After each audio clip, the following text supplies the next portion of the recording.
Is it live? All right, we're live. Carlos Condit and Erwan LaCour, welcome, gentlemen. Welcome. Thanks for doing this. Appreciate it. You. Of course. Thanks for having us. First of all, for folks who are not aware of the situation, what's going on? Carlos, professional MMA fighter, one of the best in the world, just fought for the welterweight title. Extremely close fight against Robbie Lawler. And you spent a lot of your time this camp. How many camps was it where you trained with Erwan? Two now. Yep. And Erwan, you are a movement specialist, and this is all the rage in MMA right now. It's really kind of fascinating. As this sport grows and develops, we're looking at a sport that's really only realistically been around since 1993. That's when it sort of formed. Martial arts, of course, have been around forever, but as a sport where people really started picking it apart and trying to figure out what's the best way to pursue this, it's really only been since about 1993 when the UFC first started. And the most recent trend is guys trying to improve upon balance, movement, and their ability to close distances and attack and be in a position to constantly be able to do that in between those techniques. So instead of concentrating on just hitting pads or just doing, shooting doubles or doing various drills, you're concentrating on the movements that take place in between those techniques. Is that a fair way to describe it? Yeah, and I think that the movement also helps in the techniques themselves. We can focus specifically on martial arts techniques, which are on a base level movement. Right, right. And how did you guys get hooked up? I reached out to Carlos. Yeah. Actually, it's one of your comments that you were commenting on one of those UFC events, and you talked about the current state of the welterweight division, and at some point you talked about Carlos, and he was still recovering from his injury, and you said that at this point, he was 31 or 3 years old back then, and it was a serious injury, and that from then on it could only somewhat get slower, and that made me react because it was both true and not true. True from a conventional standpoint. That's true, but from a training, coaching, movement practice standpoint, I knew that there was a possibility to reverse that. To improve. Right, and that this is actually that comment that made me think, Carlos is right there, I need to reach out to him, I can train him, and I can show that there are some different methods that can bring results, even in seasoned fighters like Carlos. What is your background? Training in the woods a lot when I was a kid, moving in the woods, climbing trees, jumping from rock to rock, and being not only being encouraged to do that by my own dad. Mm-hmm. And then later on, I did some extreme trainings, I would say, in Paris with a very small group, and we would climb scaffoldings, and we would jump off bridges, and we would balance on top of the scaffoldings, and like parkour type stuff. It was a parallel movement because the founder of parkour, David Bell, was almost my neighbor, and practically we're the same age, but we didn't know each other back then. And I was following an old guy, and we would do these trainings because we were somewhat wanted to go against the normalcy, how heavy the inertia of normalcy of wanted to do to know ourselves through movements and exercises and challenges that were completely out of this world. What do you mean by heavy the inertia of normalcy? What exactly do you mean by that? Well, I like to say that normalcy is a silent killer. A lot of people are just extremely bored by their day-to-day routines. Mm-hmm. It kills them. It shrinks their comfort zone all the time, and it robs their creativity, their vitality, because we're not meant to live such predictable lives. Mm-hmm. And we're supposed to be extremely adaptable at a mental and physical level, and we need to train that adaptability by presenting ourselves with the challenges that are going to maintain that adaptability. We need a strategy. If a lifestyle is boring, if we're bored in our lifestyle, there's nothing in this world that's going to really change that. we can entertain ourselves. We can consume tons of entertainment. Mm-hmm. But what we need truly to get out of this is a strategy, a perception of oneself that is different, and then the strategy that's in line with that perception of a stronger self, a more free self.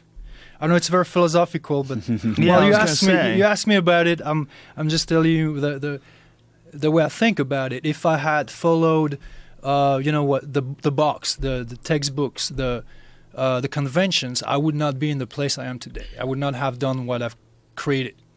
So it's a philosophy as much as it's a training modality. Because everything in life is philosophy. But you call it philosophy, outlook, perspective, opinion, values, whatever you call it. It's something in your mind, is a certain perception that makes you see yourself, see the world a certain way, and behave accordingly. Right. A bodybuilder, you may think that's purely physical, but it's not. It's a philosophy. The guy who wants to be big has a perception of himself as being very big, and is going to train accordingly. So it always starts with the perception, and then you behave accordingly. So everything in that sense is philosophy. Now, when you met this character, what was what were your first impressions? And why do all these movement teachers look like Jesus? Because that's a question that's been coming up over and over again on the forums, and I feel obligated to ask. Well, I think they Ido are. Portal. Yeah, I think they're along. They're of the naturalistic persuasion. Yeah. So first impression of Erwin was that he was very intense. We went and there's a wooded area there in Albuquerque, and I thought we were gonna go play around, walk on some logs and just kick it. And immediately, it's like, no, we're working, and it was from the first time that we started, he was demanding excellence and demanding quite a bit of focus. And for me, I'm kind of like a ADD type of person, and I'm that's why I fight. There's a lot of different things to do. I can move, I can play, I can focus at certain times, then go fuck around at other times. And working with Erwin, it's not only been beneficial for me physically, but also as far as my focus and just my attention. Physically, initially, it was hard, man. I was just maybe 7 or 8 months off of my knee surgery. My body was stiff. I had a great physical therapist, and we were making progress in that respect, but I wasn't there yet. I had a lot of imbalances. I was still kind of fucked up. What type of knee surgery? You had ACL reconstruction? Did you get cadaver or patella? I had cadaver. allograft, so a cadaver. Yes, sir. I like that. That's my favorite one. I encourage people to do that. I know that guys have said that it doesn't take, but when guys say it doesn't take, I always wonder if they were training too hard, too quick. So I have a good friend who's a orthopedic surgeon, and he told me that it's strong initially because they use somebody's Achilles tendon, which is 4 times thicker than your actual ACL. It's 150% stronger than a regular ACL. But as your body's assimilating it, it gets weaker. Apparently your body does this scaffolding of its own cells around it as it's assimilating it to your own tissue, and it gets weaker during that point. Eventually, you wait a year, 18 months, it's going to be stronger than it was before. But in that period, 7, 8 months where you're feeling good, the inflammation's gone away, the swelling's gone down. You're like, oh, I feel amazing. I can go fucking train. I can go spar. Boom, you blow it. Yeah, and they say it didn't take, but that's not really true, right? I don't know. I don't think it's true. That wasn't my experience. Thankfully. From when I've talked to doctors, that's exactly how they said it too. That you feel really good and you start training hard, then you blow it out. Ed Herman did that. Dominic Cruz did that. A bunch of guys have done that, and it's very common. Yeah. So Erwin and I started working together. Initially, it sucked, man. I couldn't do hardly any of this stuff, and I'm a high-level athlete, and it was frustrating. So I would go, and I'd input a little bit of information from him. I'd work a little bit by myself, and then the next time we worked, I would have made some progress, and we'd work together for once a week, maybe twice a week for over a year now, and Now, how are your camps structured? Because a lot of people, they structure their camps, they're very regimented. They have particular days for strength and conditioning, and it's all sort of designed so that they have enough time to recover for their skill work, and especially if you're working at specific techniques for a specific type of fighter. And you would have to incorporate all these things, and then this movement training and stuff as well. Like, how would you figure out when to put that in? Did you have to experiment, or?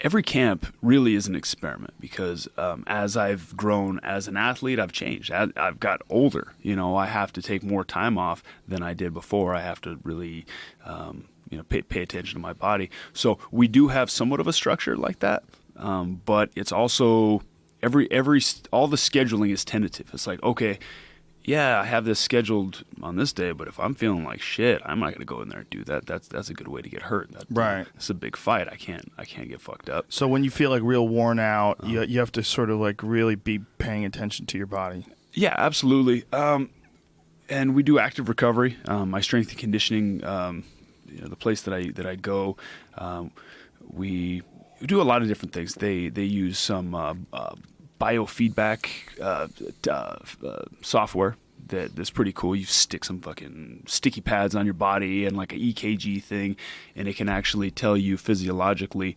what your readiness level is. And this has been being used by a ton of different professional teams, collegiate teams and professional teams, and Olympians. So they're checking like muscle balance, lactic acid. No, what it does is it measures heart rate variability and central nervous system activity and the correlation between the two, and whatever their algorithm is that they've come up with to figure out, what the correlation means. They can, you got a little dumb screen that shows you blue or green, yellow, red. As far as your trainability, I can do strength and speed, but my power and strength, level readiness is down. And then so we use that as a tool. There's sometimes we just got to go. Sometimes you just got to go old school and be like, this is fancy, but I need to push through today. But it's a tool to help mitigate overtraining. Wow, that's really fascinating. So it seems like experience is probably the most important thing then. I think so.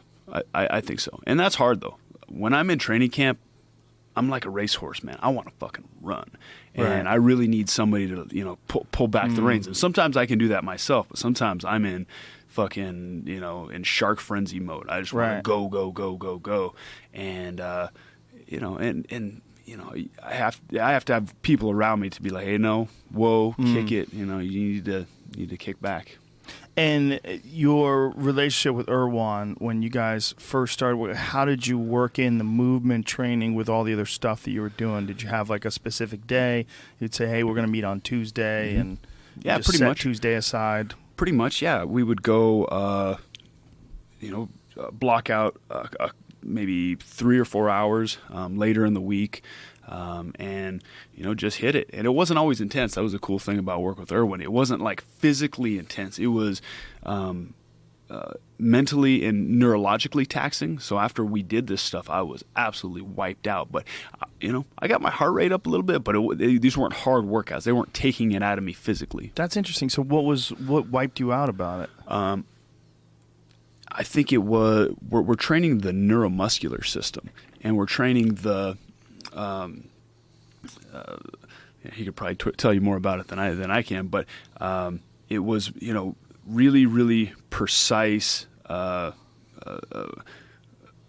movements that just tax you neurologically, and I don't know. He could probably tell you more about it.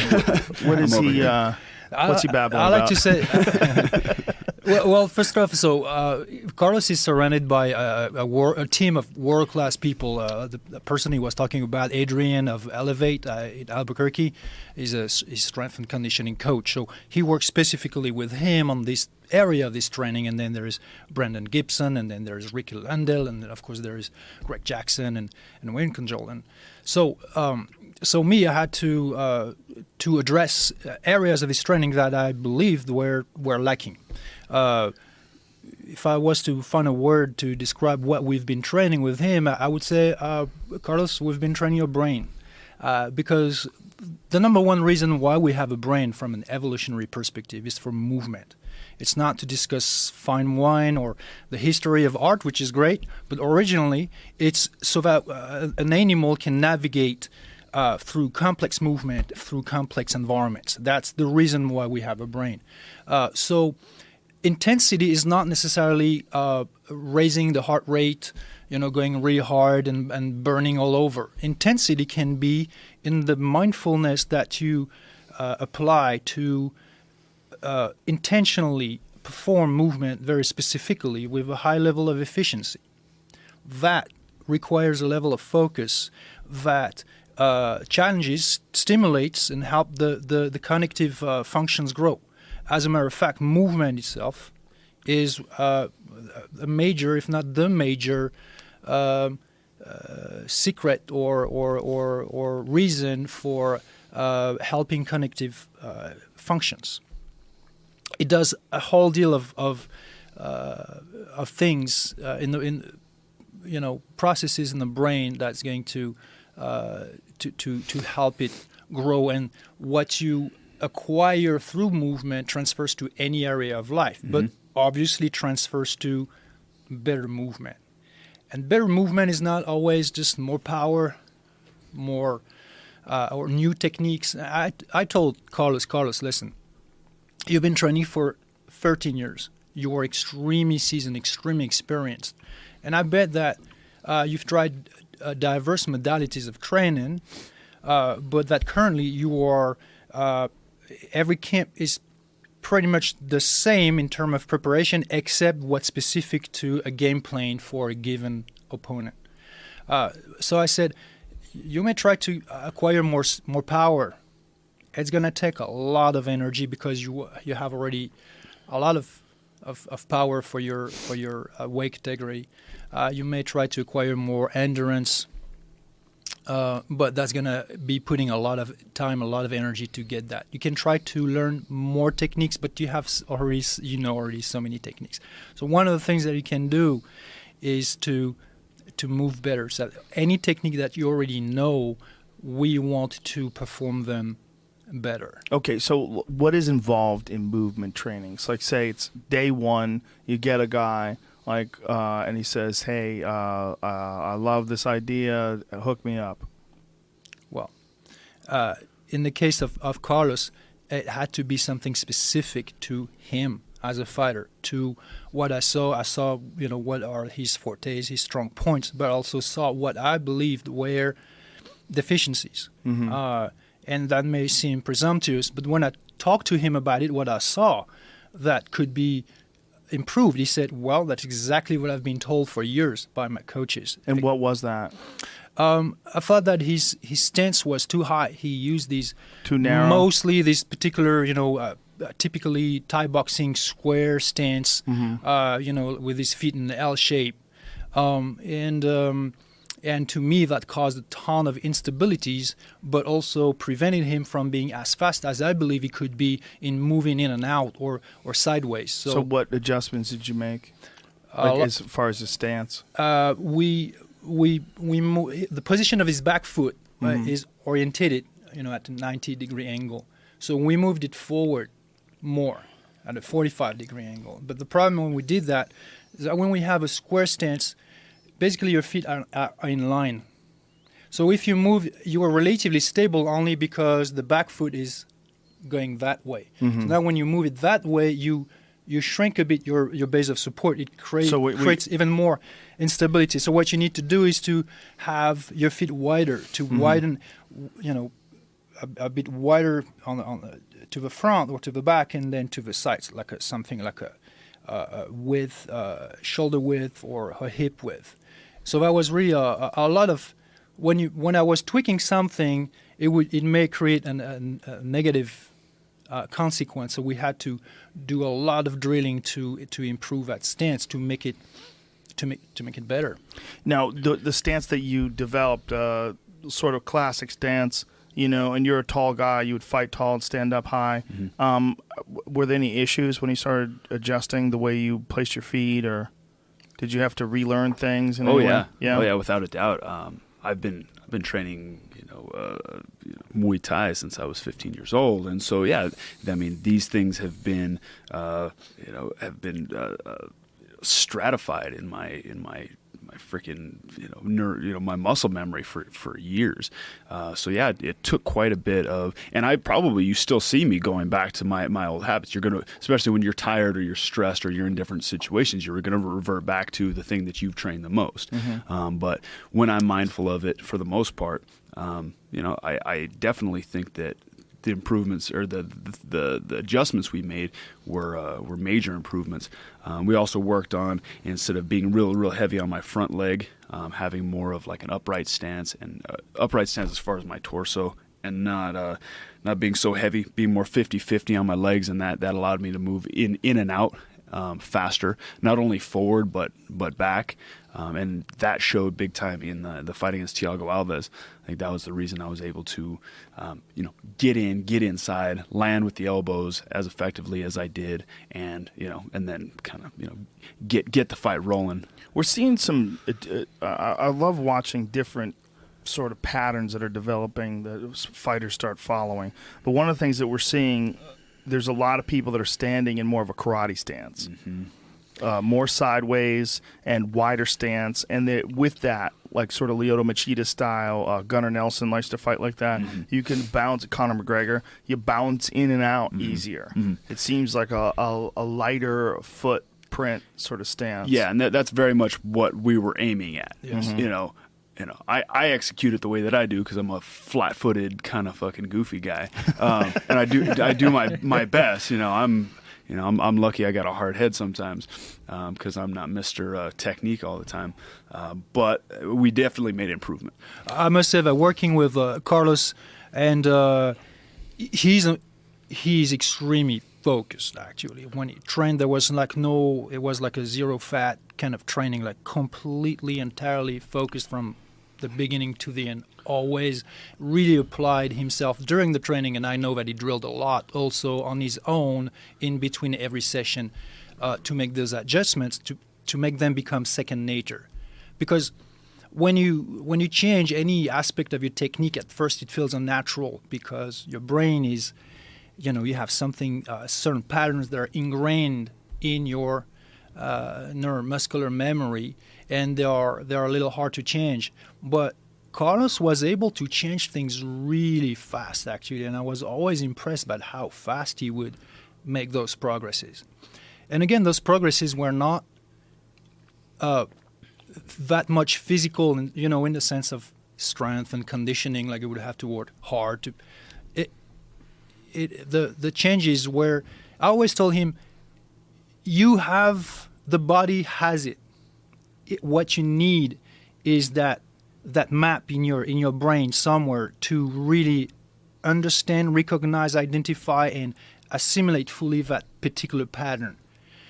You've done so many movements, so much footwork, but that way to do it requires a different wiring between the mind and the body, between the brain and the body. That's a big part of it, right? Is just patterns and getting those patterns ingrained in your system to the point where they come out automatically. Yes. Like, those movements that happen either in sparring or in competition where all of a sudden you're executing something and you had zero thought. It's just completely, your training takes over, you slip a punch and counter, and there's no conscious thought at all.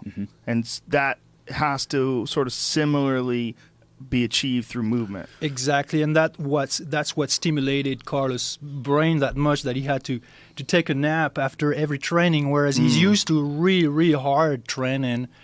But with that training, which is relatively low intensity, and the brain is so stimulated that it needs to recover because it needs to process while it's like if the mindful movement is the input that the brain needs to do that circuiting differently. And to to deconstruct old patterns, replace them with new, Right. more efficient patterns.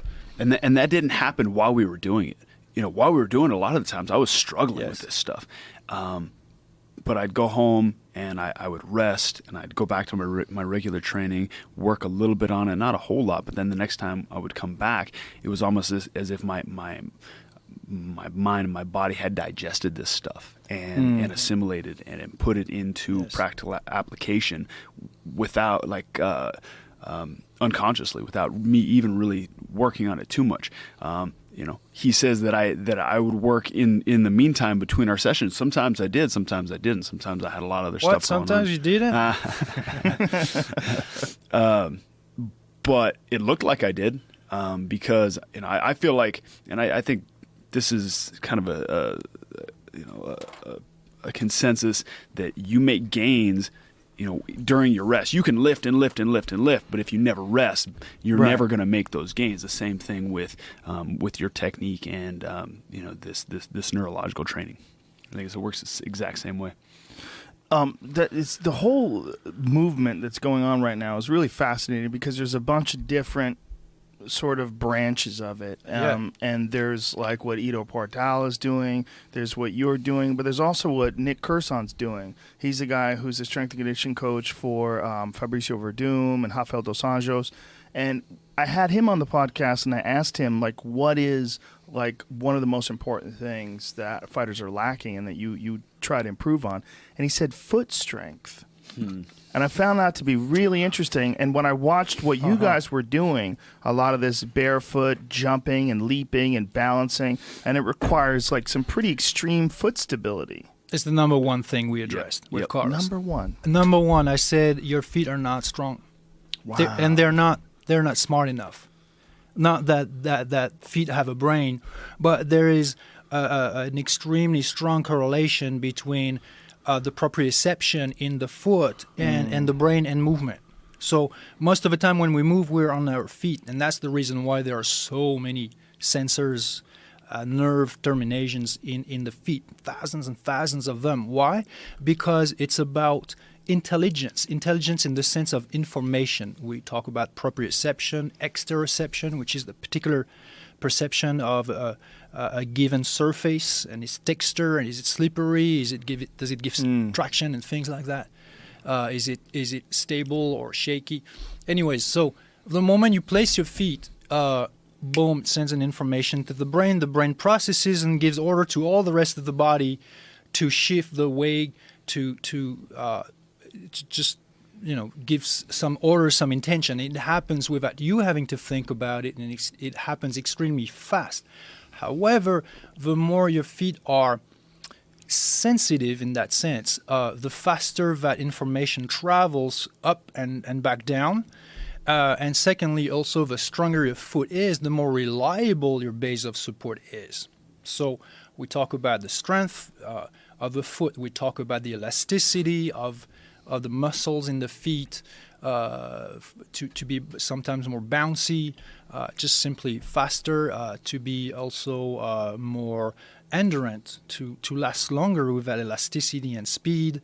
And we did a lot of that through balancing drills, even like loaded balancing drills, but also specific footwork drills, and moving in and out. And it was not only the footwork itself, it's also how the level of alertness that you have in relation to an opponent and the level of responsiveness that you have in your movement in relation to an opponent. Because it's not just reinforcing a particular part of your body as if you're made of parts. It has to work as a whole. We had to make sure that anything would improve specifically then would be brought back to the whole spectrum, which is movement in a fight and work and actually improve. And that's what Carlos did every time when he would go sparring, and then he would see by himself and then tell me back, I've improved this, I've improved that, and my coaches see it too. So the proof is in the pudding, as Carlos would always say. It works. Most people would think that if you're a fit guy and you're a strong guy and, like say maybe you do squats or something like that, you'd have strong feet. And one of the things that shocked me the most when I started doing yoga is that's what would give out. It's my feet would give out. I was like, this is so bizarre. Like I felt like, okay, if I could stand on one foot, like if you made me stand here on one foot with my sneakers on, it's not hard. I'll stand on one foot, okay, no big deal. But when you're balancing, my feet would fucking ache. Like you're doing like bow pose or something like that, and you got one leg up here and your arm is stretched forward and you're balancing. My feet would be what was giving out. And I started thinking about how little stability, most people probably have from training with shoes on, lifting weights with shoes on, doing running with like big, thick, cushy shoes, all those things. Even elite athletes and even elite MMA fighters.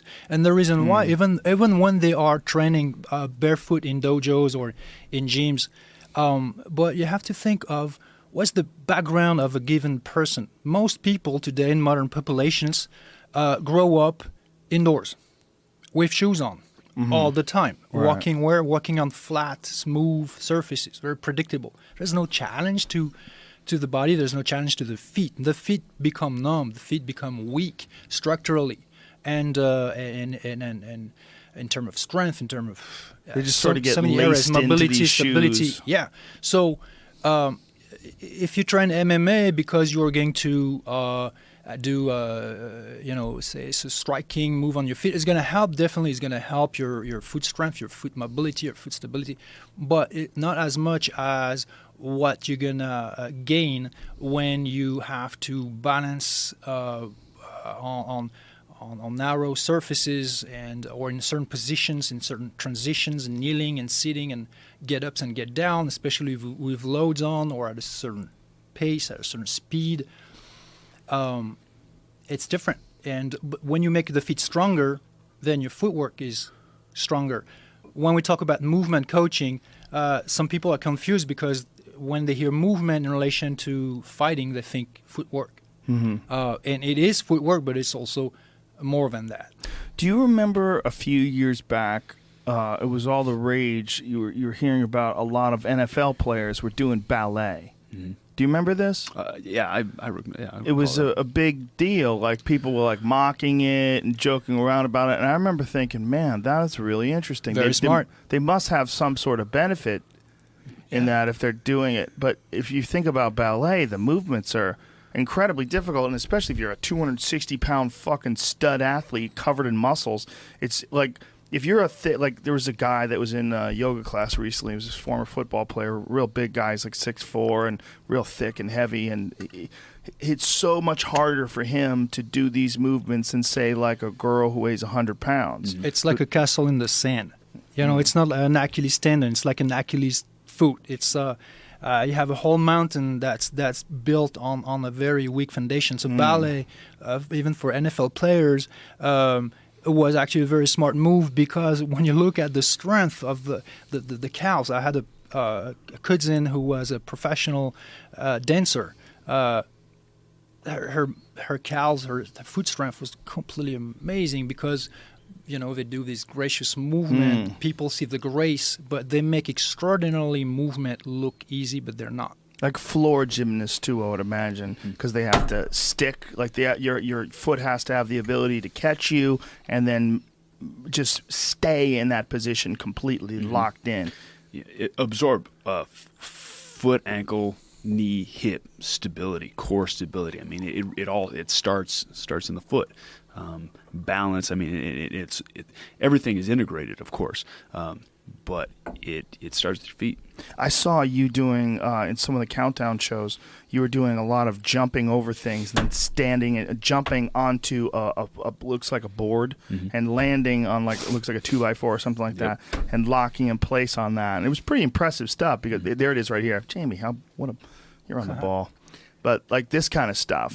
Like when you were doing these kind of movements, like we could see it here on this. How do you design these, Erwan? And like, are you looking for different things specific to Carlos? I mean, totally specific, 100% specific to Carlos, because that's the point.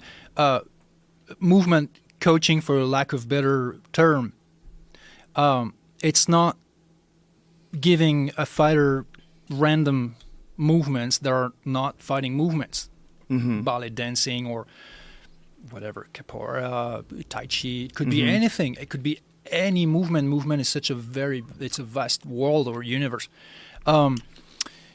If you're lucky, you're gonna if you give something randomly, you're gonna find something that happens to be useful. But in the case of Carlos, I looked at his fights. I analyzed this movement. I had some intuitions about what was there, what was missing, and then as I was training him, I was constantly adjusting the movement programs, what was in every session, to what I saw was working, what I saw was not working.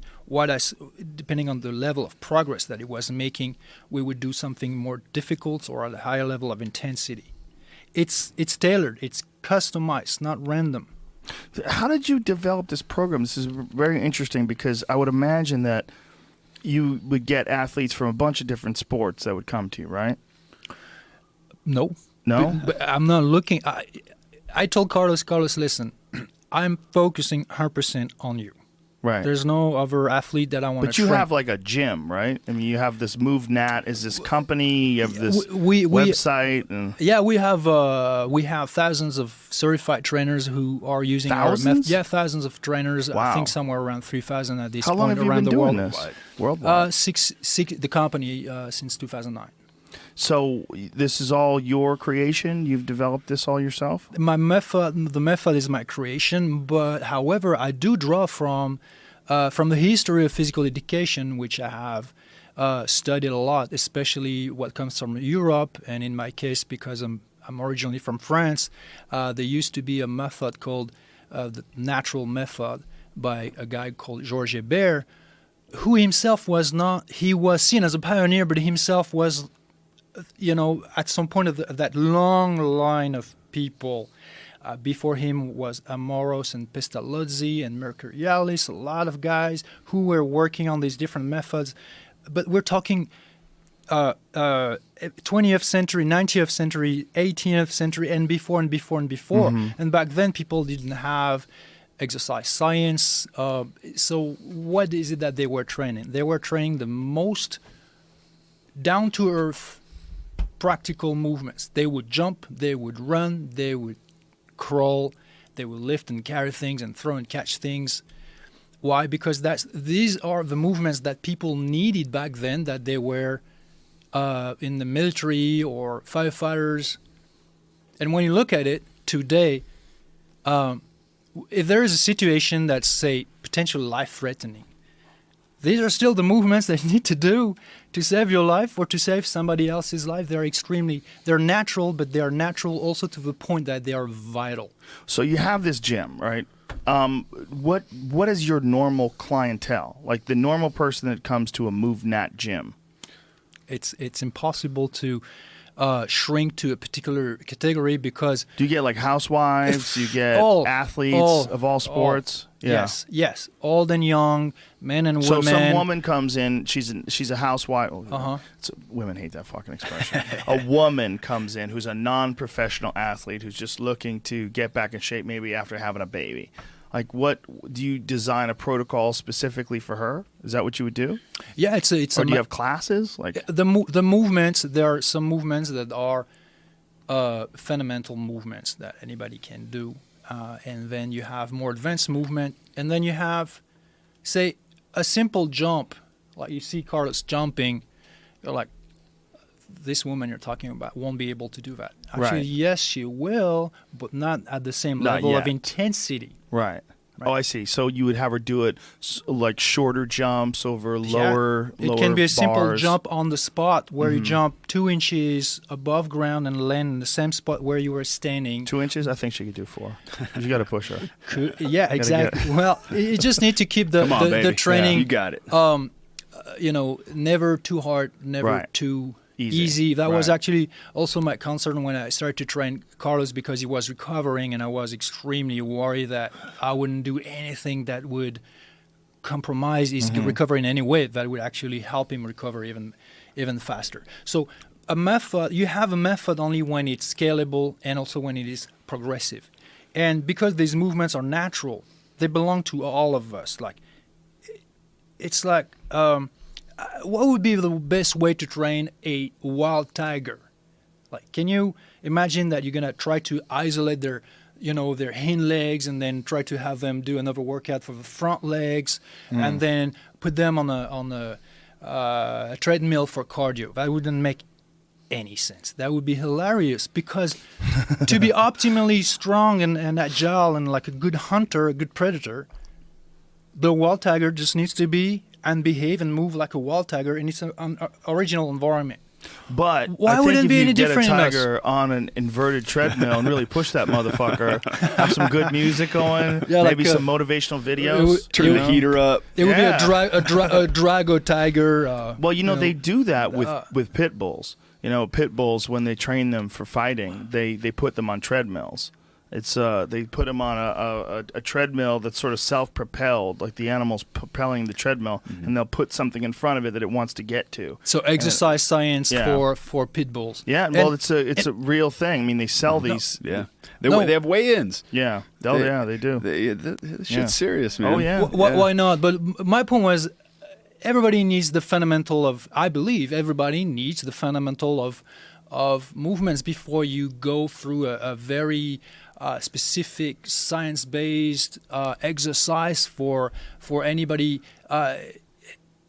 Most people don't need that. Most people just need to move in the first place. They don't even move. They can't even squat. Right. Most people are just sedentary. They're just sitting in offices and cubicles or what have you. And the cause of most of their physical ailments is that improper movement behavior, lack of movement, or too specialized movement, lack of diversity.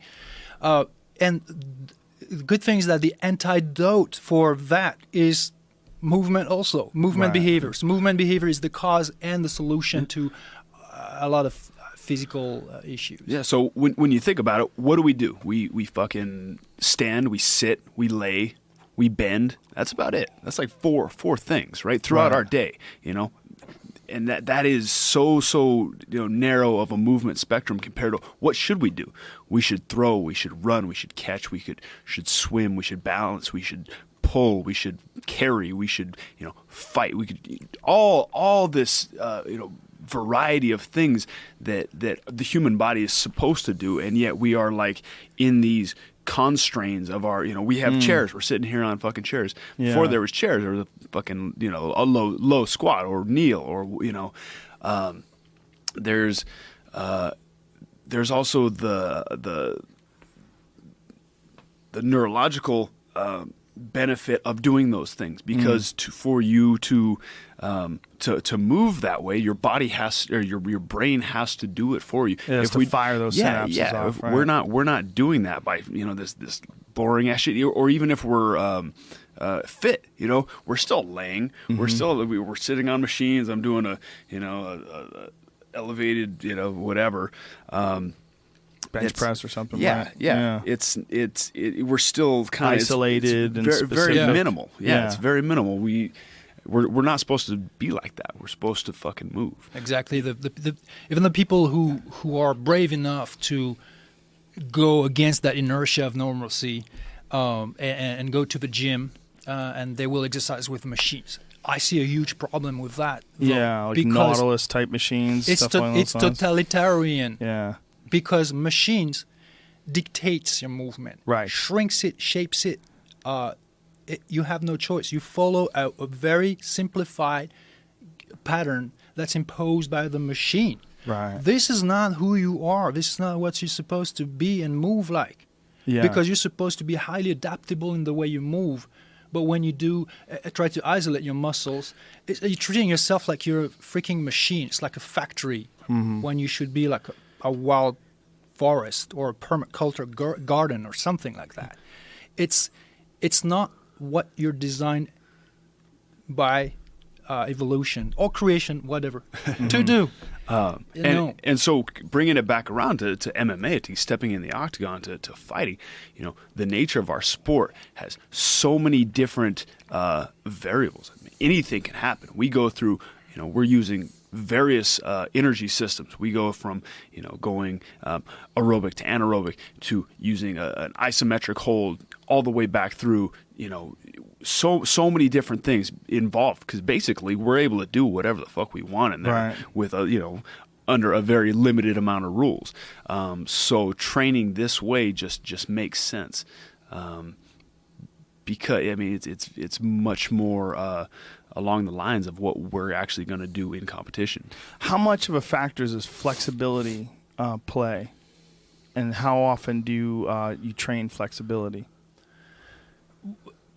A lot of so flexibility is huge. Mobility is huge, because the more mobility you can explore, manifest physically, full range of motion. But it also plays a huge role in how relaxed you are, and therefore how much power you can generate. And that's actually what was the one of the main focus on the second camp that we did for the Fight for Roby.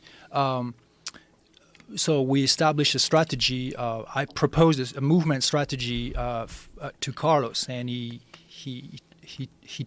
when he talked to Greg Jackson about his game plan, they came up with the same thing, and that was to use his range, to always keep control of the range, and therefore to use his reach through using his kicks more and better. Mm-hmm. And we had to address some deficiencies in flexibility, because what we noticed right away is that when Carlos was trying to reach a certain height, he had to somewhat go a little beyond his back then current level of height with a mobility. kick? Yes, yeah. Yes. And so when you try to somewhat force a little your mobility, what creates is instability, mm-hmm.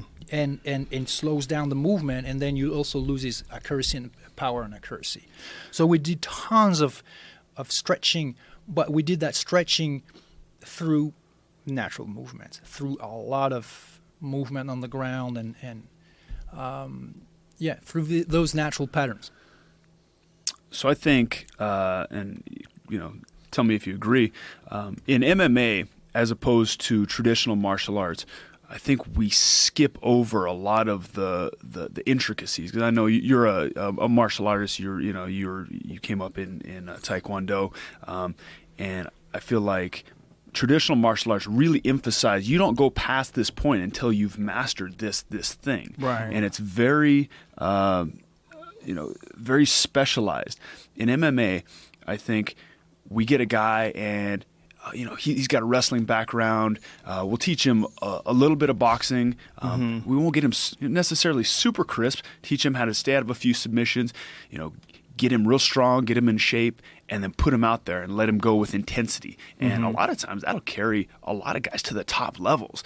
And yet they've missed some of these smaller basic nuts and bolts kind of thing with the movement. Yes. And I think that going back to and that's all good. That's all well and good. You need that mix of stuff. You need the intensity. You need to be able to get out there and bring in, bite down on your mouthpiece and throw down when the time comes.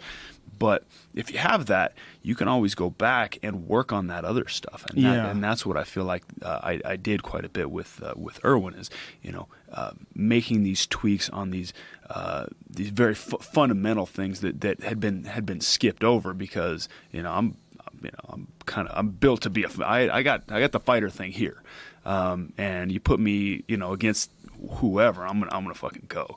But now let's refine, and maximize the potential of what I can do.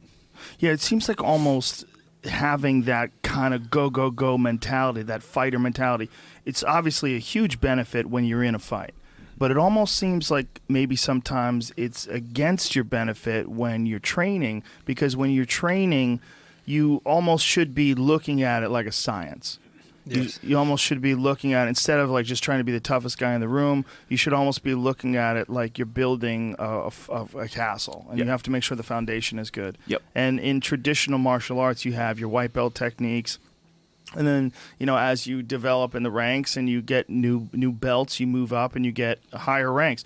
One of the things you say, you get higher techniques or more difficult techniques, but one of the things you see in MMA is there's guys that have truly mastered one particular aspect of MMA. Like, Damian Maia's perfect example. He's a legitimate jiu-jitsu master, world champion, and because of that, his specialty is so strong that when he gets to that spot, he's just got this massive advantage over almost anybody. And you see that when he fights like really good guys, like Gunnar Nelson. Gunnar Nelson's a motherfucker. Yep. A motherfucker on the ground. Yep. But Damian's so goddamn good. Like Neil Magny's another one. Neil Magny is so good. He's so tough and so good at avoiding submissions. His defense is excellent.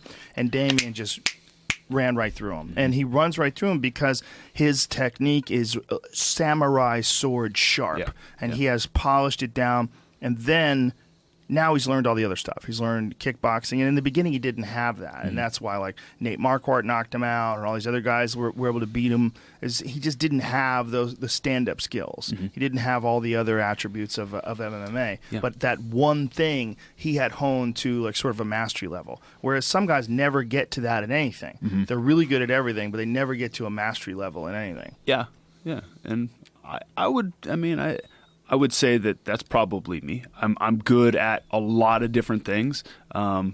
Maybe not a master in necessarily anything. Your stand-up is pretty high level. Yeah, pretty high level. Yeah. Pretty high level. I'm You stand up with pretty much anybody. I put your stand-up at a very high level. But your submissions are very good too, man. But if you spent 5 years and did nothing but jiu-jitsu every day and started competing in the Mundials and Abu Dhabi and Naga and all that shit, and who knows what the fuck your jiu-jitsu would be like. Which sounds awesome. I mean, when I was coming up, Greg Jackson's gym now is very much it's seen as kind of, kickboxing, strike, lots and lots of striking. Some wrestling, some jiu-jitsu, but mainly striking, right?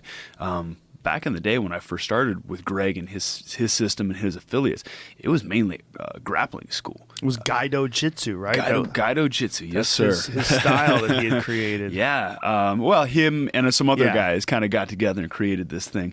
Does he still call it that, or is that history? No, that's history, man. That's old school stuff. I don't know how the fuck I still remember that. But, a guy like Keith Jardine, who by the time he got into the UFC was kickboxing everybody. When I first met Keith was a jiu-jitsu guy, man. He was competing in the advanced level at these Grappler's Quest tournaments and that sort of thing, and then kind of got away from that. And, I think my first 12 or 13 wins or something were by submission, and now I haven't had a submission in years. So we just got away from that, and I think the sport kind of evolves, and then it comes full circle. Like it goes, swings one way and then the other. And you see that with fighters as well. Like Paul Felder's a perfect example. Kid's this excellent striker, and he had a couple really close decision losses to Barboza and Ross Pearson, and then he wins his next fight by submission and attacked with another submission before he got the rear naked choke. He almost got him in a guillotine. Like you see guys going, "Hey, there's other ways to fucking skin a cat." Like I gotta figure out how to be more predictable or unpredictable rather. And I think that's one of the real problems with guys who are specialist strikers is that when you fight a guy who's a specialist striker, you know that he's not going to be shooting on you, so you're more relaxed. You can loosen your legs up a little bit. Your footwork, your stance takes a different position because you're not squared off, always looking to sprawl and hit underhooks. Yeah, absolutely. And you bring that up, and that makes me think about my last fight. I'm a well-rounded fighter, but I went in there and had a kickboxing fight with Robbie. Well, I thought that would actually be to your benefit, because what I said in the pre-fight thing was that you issues you've had in the past with guys who've been able to hold on to you and grab you down, like Hendricks, and that might be a benefit to you in the Robbie Lawler fight, because fucking Robbie he's a gladiator. I mean, that dude, he's so rare in that regard. What you see is what you get. That guy, he is all bite down the mouthpiece and move forward. And he's got excellent technique, and he's just fucking tough as nails. But he's a born fighter. Yeah. Well, that's why that fight was so good between you guys. That last round, man, Jesus Christ. When the fucking round was over and you guys both put your arms on the cage, that was the the perfect example of leaving it all in the octagon. Yeah. You guys just emptied out the tank. You were on fumes, and then the buzzer rang, and you both did the same thing. When the fuck has that ever happened? Yeah. I don't think that's ever happened in a fight where the fight's over and both guys just walk to the cage. You didn't hug each other. You're like, that'll fucking happen later. Like, yo, look at this. Look at this picture right there. That's you guys. That's fucking never happened, man. I've never seen that. I wasn't That's even beautiful. conscious of that at that point. I think I was, oxygen deprived, hypoxic, Yeah. probably mildly concussed from taking shots. That was a fucking amazing fight. It was an amazing fight, and it was an amazing round. That fifth round was just goddamn chaos. I mean, that to me is all of the scariest aspects of MMA as far as damage and what you guys are doing to each other, and all the greatest aspects of MMA as far as like display of heart and courage and willpower and just determination, because you had to be burning. I mean, everything. What was it like in there, that fifth round? I came out and I was feeling good. I think I came out and finishing that fourth round, I finished strong. I almost had him finished. In that fifth round, I knew that he was going to come out like like a bat out of hell. So I wanted to finish strong. And you never know with the judges. Right. I didn't know where I was. I felt like I was maybe up on the scorecards, but I'm like, fuck it, I need to go out there. And I started the round really, really strong, I think. And then he woke up and came on. Turned on his beast mode like he does at the end of a lot of fights, and had landed some really heavy strikes, but it was, we were just digging. I don't even remember, honestly. I remember at certain points. I guess the only thing that I could compare it to was like being in the ocean and having waves crashing on you, and you're just getting your head above water just to get enough breath, and then boom, you're getting another one crashing down upon you, and you are out of breath, you're fucking struggling for survival, and and you're just doing your best to fucking to come up. A moment like that in a fight like that has got to be something that fuels you in a way that nothing else can when you're in the gym, because that those moments can happen. Like when you're thinking about slowing down in a strength and conditioning program, or when you're doing rounds in the bag and you're thinking about slowing down, that moments like thinking about that fight. I mean, that has got to be... Yeah, that's something tangible that you can fucking grab onto when you're hitting those points. You're hitting your edge, and you don't know if you can go any farther. That sort of thing can bring you through.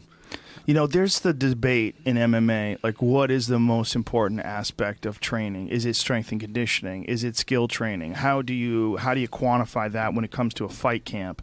And one of the things that Nick Curson was saying when I talked to him about it is like he believes that when a fighter comes to him, or when a fighter is preparing for a fight, they already have all these skills.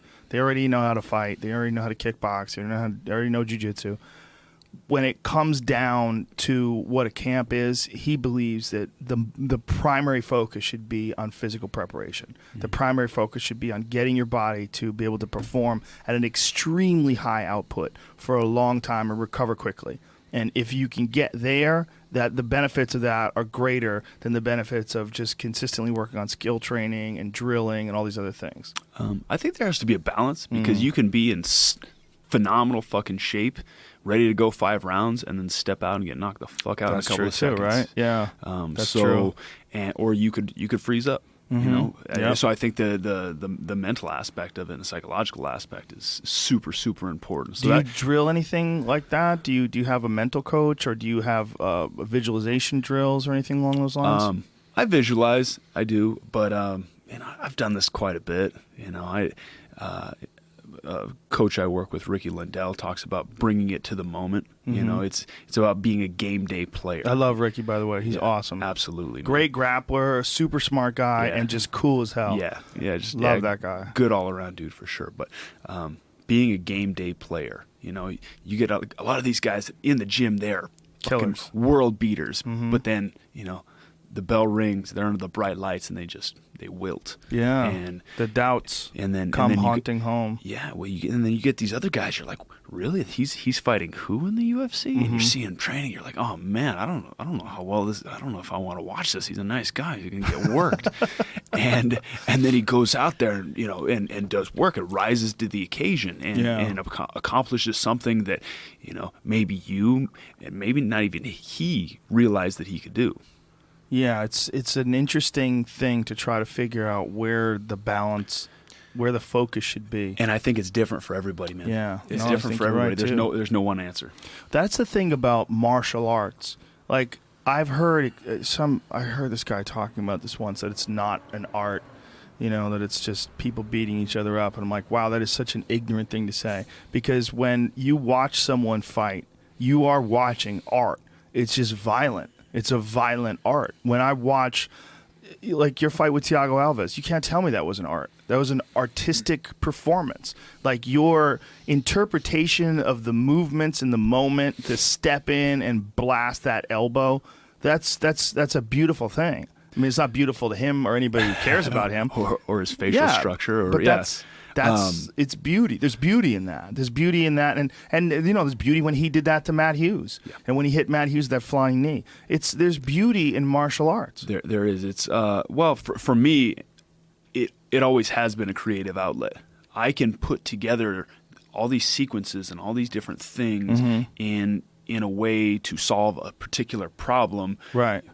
While somebody else is trying to do the same thing against me, and the margin for error is really fucking thin. Yeah. If I zig when I should have zagged, I'm catching a shin upside my head, and I'm there's going to be bone exposed, and that's why this is a great thing. That's why MMA is so fucking cool.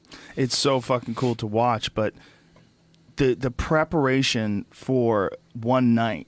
Like, the idea that you're, especially for a guy like you who came off of a knee surgery, you're out for a year, and then you have you were out for more than a year before the Thiago fight, right? How long was it? Probably 16 months.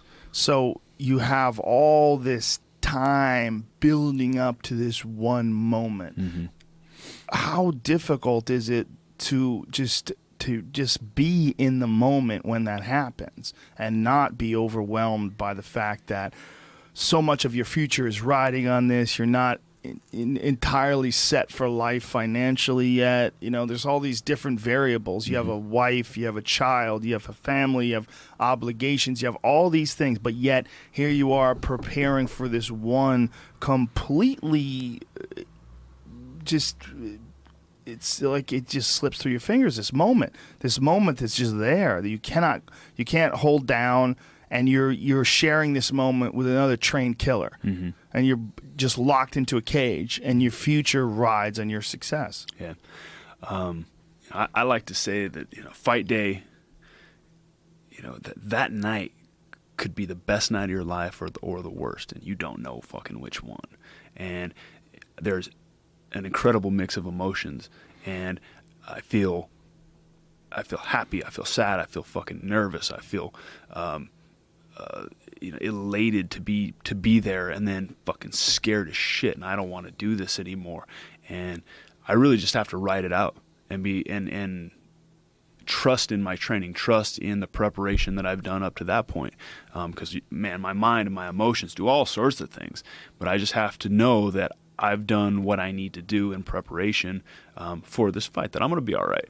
And that no matter what, I know that I will never give anything less than 100%, than my best. I will never give anything less than what you saw in that fight.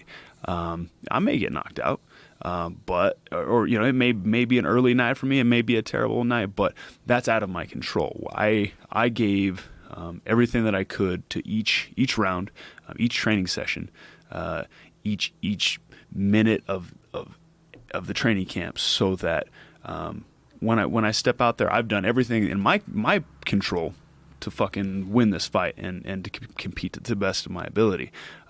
There's also the things that are out of your control. You can't worry about that shit. Injuries, like the Tyron Woodley fight, or catching that one that you don't see. Yeah, and shit happens. But that's kind of that's the thrill of it. Does that make the highlights sweeter? Yeah. Knowing that the bad moments are out there, that they're possible. Oh yeah, definitely. Like I said, we're walking on a razor's edge on this thing. I mean, it could be a phenomenal night. It could be a terrible night. Man, fuck, I don't know. Nobody's died in MMA at this point. But Well, not in the UFC. Yeah, not in the UFC. But that shit could happen. This is a tough thing. What's your feelings on weight cutting? Like, if you could be assured that the weight cutting would be out of the picture. Like, let's just throw all the weight classes out. And then let's just say, like, what do you walk around at, like 185, 190, something like that? Yeah, between 190, 195. If you could be assured that that's what your opponent's going to weigh, that's what you're going to weigh, you don't have to cut any weight. Wouldn't you think that would be a better way to compete, to just completely eliminate that from the equation? Just find out whatever is your natural healthy weight and compete at that, instead of this insane thing that everyone's doing where they're dehydrating themselves a massive percentage of your body weight, sometimes as much as 10% of your body weight, just getting sucked away in water, to the point where you could literally only exist in that state for a short period of time. A couple of hours, yeah. Yeah, that's fucking bananas. That's a part of cage fighting. That one day. To me, I feel like the athletic commissions are sleeping on a potential time bomb. Yeah. They're just ignoring that this is a huge issue while they're concentrating on steroids and EPO and all these other things, which are real issues. Those things are unquestionably real issues. But just as big of an issue is massive dehydration 24 hours before a cage fight, especially now that they've eliminated the IV rehydration methods, and the fact that we know now there's medical science has proven that the brain does not rehydrate as fast as the rest of the tissue. It takes longer. It takes as much as 70 hours, 70 hours, which is fucking crazy. For the to rehydrate your brain. I think it'd be interesting to see different proposals. I know that ONE FC is doing something. They've eliminated it. What are they? They're going to check your hydration levels. They're going to eliminate weight cutting. Yeah, well, I know that they're doing the hydration levels on like a collegiate and high school wrestling, level, and I still know guys that are trying to game that system. Yeah. Well, let them try to game that system. Yeah. But if you can eliminate that and test hydration levels, and like imagine like a guy like Johnny Hendricks who never made it to the fight with Tyron Woodley because of the weight cutting. Imagine them getting to a point where they check him. They go, "Hey, man, you're fucking dehydrated. Yeah. You can't fight. Yeah. Like you didn't make weight. Like you're not where you're supposed to be." Yeah. I'm on the side of health for fighters, man. Yeah. And guys taking care of themselves. We're doing this for a very brief period of time in our lives, and the repercussions long term from a lot of the different stuff involved, including weight cutting. This is going to have long term ramifications. So For internal organs, specifically kidneys, right? yeah, man, and I think it ages you, man. It especially if you're not doing it correctly, especially if you're not living a healthy lifestyle year round. All of a sudden, boom! I'm gonna change the way that I eat so drastically that my body's gonna freak the fuck out. Which you see a lot of these guys, and then they don't make it to the weigh-in because their system isn't used to eating like this. I'm used to, eating a bunch of bullshit, and now I'm all of a sudden eating greens, which is good for you, but your body's still going to have this reaction to it. Period, yeah. When you're not used to it. I would definitely like to see some change. If it benefits the health of fighters, I'm all for it. I don't think it could possibly not benefit them. I think that would be the biggest thing that we could do, even more so than I think what Jeff Nowitzki and the UFC is trying to do with eliminating performance-enhancing drugs is awesome. Yeah. I love the fact they're catching people. Yep. I can't believe that they caught Yoel Romero. Who would have thought that guy was taking steroids? That's crazy. Who would have thought that? Yeah. That's amazing. A couple of those guys, man. I would have definitely. never believed it. Him or Hector Lombard was another one. Who saw that coming? That's nuts. Vitor Belfort? Are you kidding me? Nuts. Right. Cyborg? Really? Wow. Crazy. Yeah. Yeah, I think that it's awesome because I mean, we're going to come to a point in time in the real near future where it's impossible to cheat. Yeah. I mean, they're pretty close to it now. They're pretty close to it now where they're so good at catching people, but they're also saving urine, which I think is fascinating. Yeah. Save urine and blood for 8 years. Yep. So, To test it in case they don't have a test that detects whatever it is you're testing at Yep. this point. We can test you down the way. Exactly, And, yeah. you know, and you can come off hot Yeah. down the way, that is cool. they're super close to being able to catch you doing anything now. But what they're doing is they're coming up with all these little designer things and peptides, and that's what Yoel Romero got caught for, some designer peptide which artificially increases your body's own production of testosterone. Mm. You know, so they're doing all this sneaky, weird shit that used to be totally undetectable, 5-6 years ago or what have you. Yeah, well, I think that's what they've been doing for a long time, correct? Like it's been like an arms race between the dopers and the anti-dopers. Yes. That's what I understand with Lance Armstrong. It was like a constant thing, man. It's like some super sophisticated fucking programs to beat these tests. Yeah, and with Lance Armstrong, one of the interesting things was everybody was dirty. I mean, it's not like MMA where there's a few guys that like Nowitzki, I think calls it the smell test or the look test, where you look at them and you go, what the fuck's going on over there? Right. You know? But with Armstrong, like none of those guys looked like Yoel Romero. They were just little skinny guys on bikes. Yeah. It's the nature of the sport. Yes. And I think what they were taking is different than what fucking, what these big muscled up, prize fighters are taking. Well, another important distinction about these bans and about the banning of IV rehydration is now you can't blood dope because they used to be able to blood dope. Used to be able to pretty easy to just take your blood out and reinsert it into your body. You have more blood, and you get the same sort of benefits that you would get with EPO. So you can't do that anymore because they'll be able to detect. They can actually detect plastics in the blood that come from the bags and from the tubes. It's fucking nuts, man. That's wild, yeah. It's nuts. It's fucking crazy what they can do.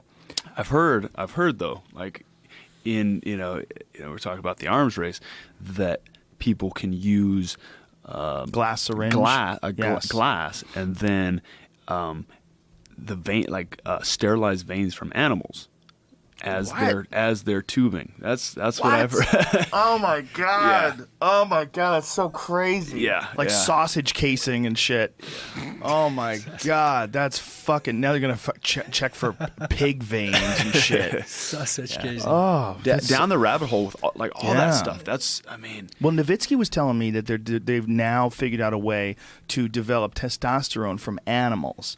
And it's semi-theoretical at this point. They haven't caught anybody who's done it yet, and that may be one of the reasons why they're holding on to this blood for 8 years. But he said they've figured out a way, because right now I don't understand the process, but right now the way they develop artificial testosterone is through wild yams. They use Mexican yams. I fucking don't understand it, but somehow through yams they can develop testosterone. The yams are manly. Manly yams.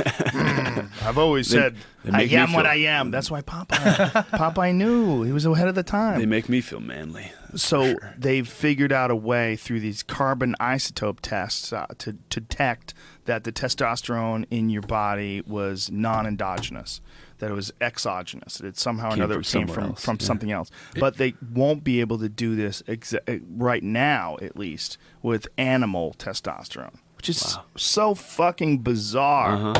It will always be a race between Yes. the cheaters and those who control those. With the French Tour de France, cyclism, biking, and back in the early 20th century, they were doing it already. And then today, every Sunday, there is some competition somewhere, like a local short distance triathlon, and those, Sunday athletes, and they dope. Yeah, they're saying that like And they cheat. executives that want to like show off are taking Yeah. EPO and entering in triathlons and winning them. Like so just, they can put that on their just resume. jacked to the tits on EPO, which is really fucking dangerous. Apparently, I don't understand EPO, but the way it's been described to me was that when you have so much extra blood in your system, there's a high risk of stroke. And that you have to mitigate the amount of EPO and the amount of blood in your system by constantly exercising. Like you have to exercise. You have to drink water and exercise. Otherwise, your blood gets too thick. Wow. As we talk, millions of people are doing crazy things in their day-to-day life that are going to mess up with their brain, mess up with their whole physiology and hormonal balance and stuff like that. And they're not getting paid to do it. They just do it out of whatever, ignorance or laziness or... so why wouldn't these professional athletes, Of course. some of them, Especially in combat sports. yeah. and Yeah, it's- I mean, there's one thing, winning a bike race is one thing, but not getting kicked in the head or being able to kick the guy in the head because you have that extra juice of energy.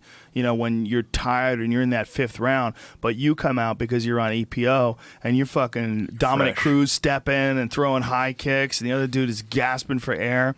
That's where it becomes a huge issue. Absolutely. I mean, we're talking, potentially life Yeah, and death. sure. Well, the way I describe MMA is it's high-level problem solving with dire physical consequences, Yep. and we've seen it. We've all seen guys get flatlined. We've all seen people.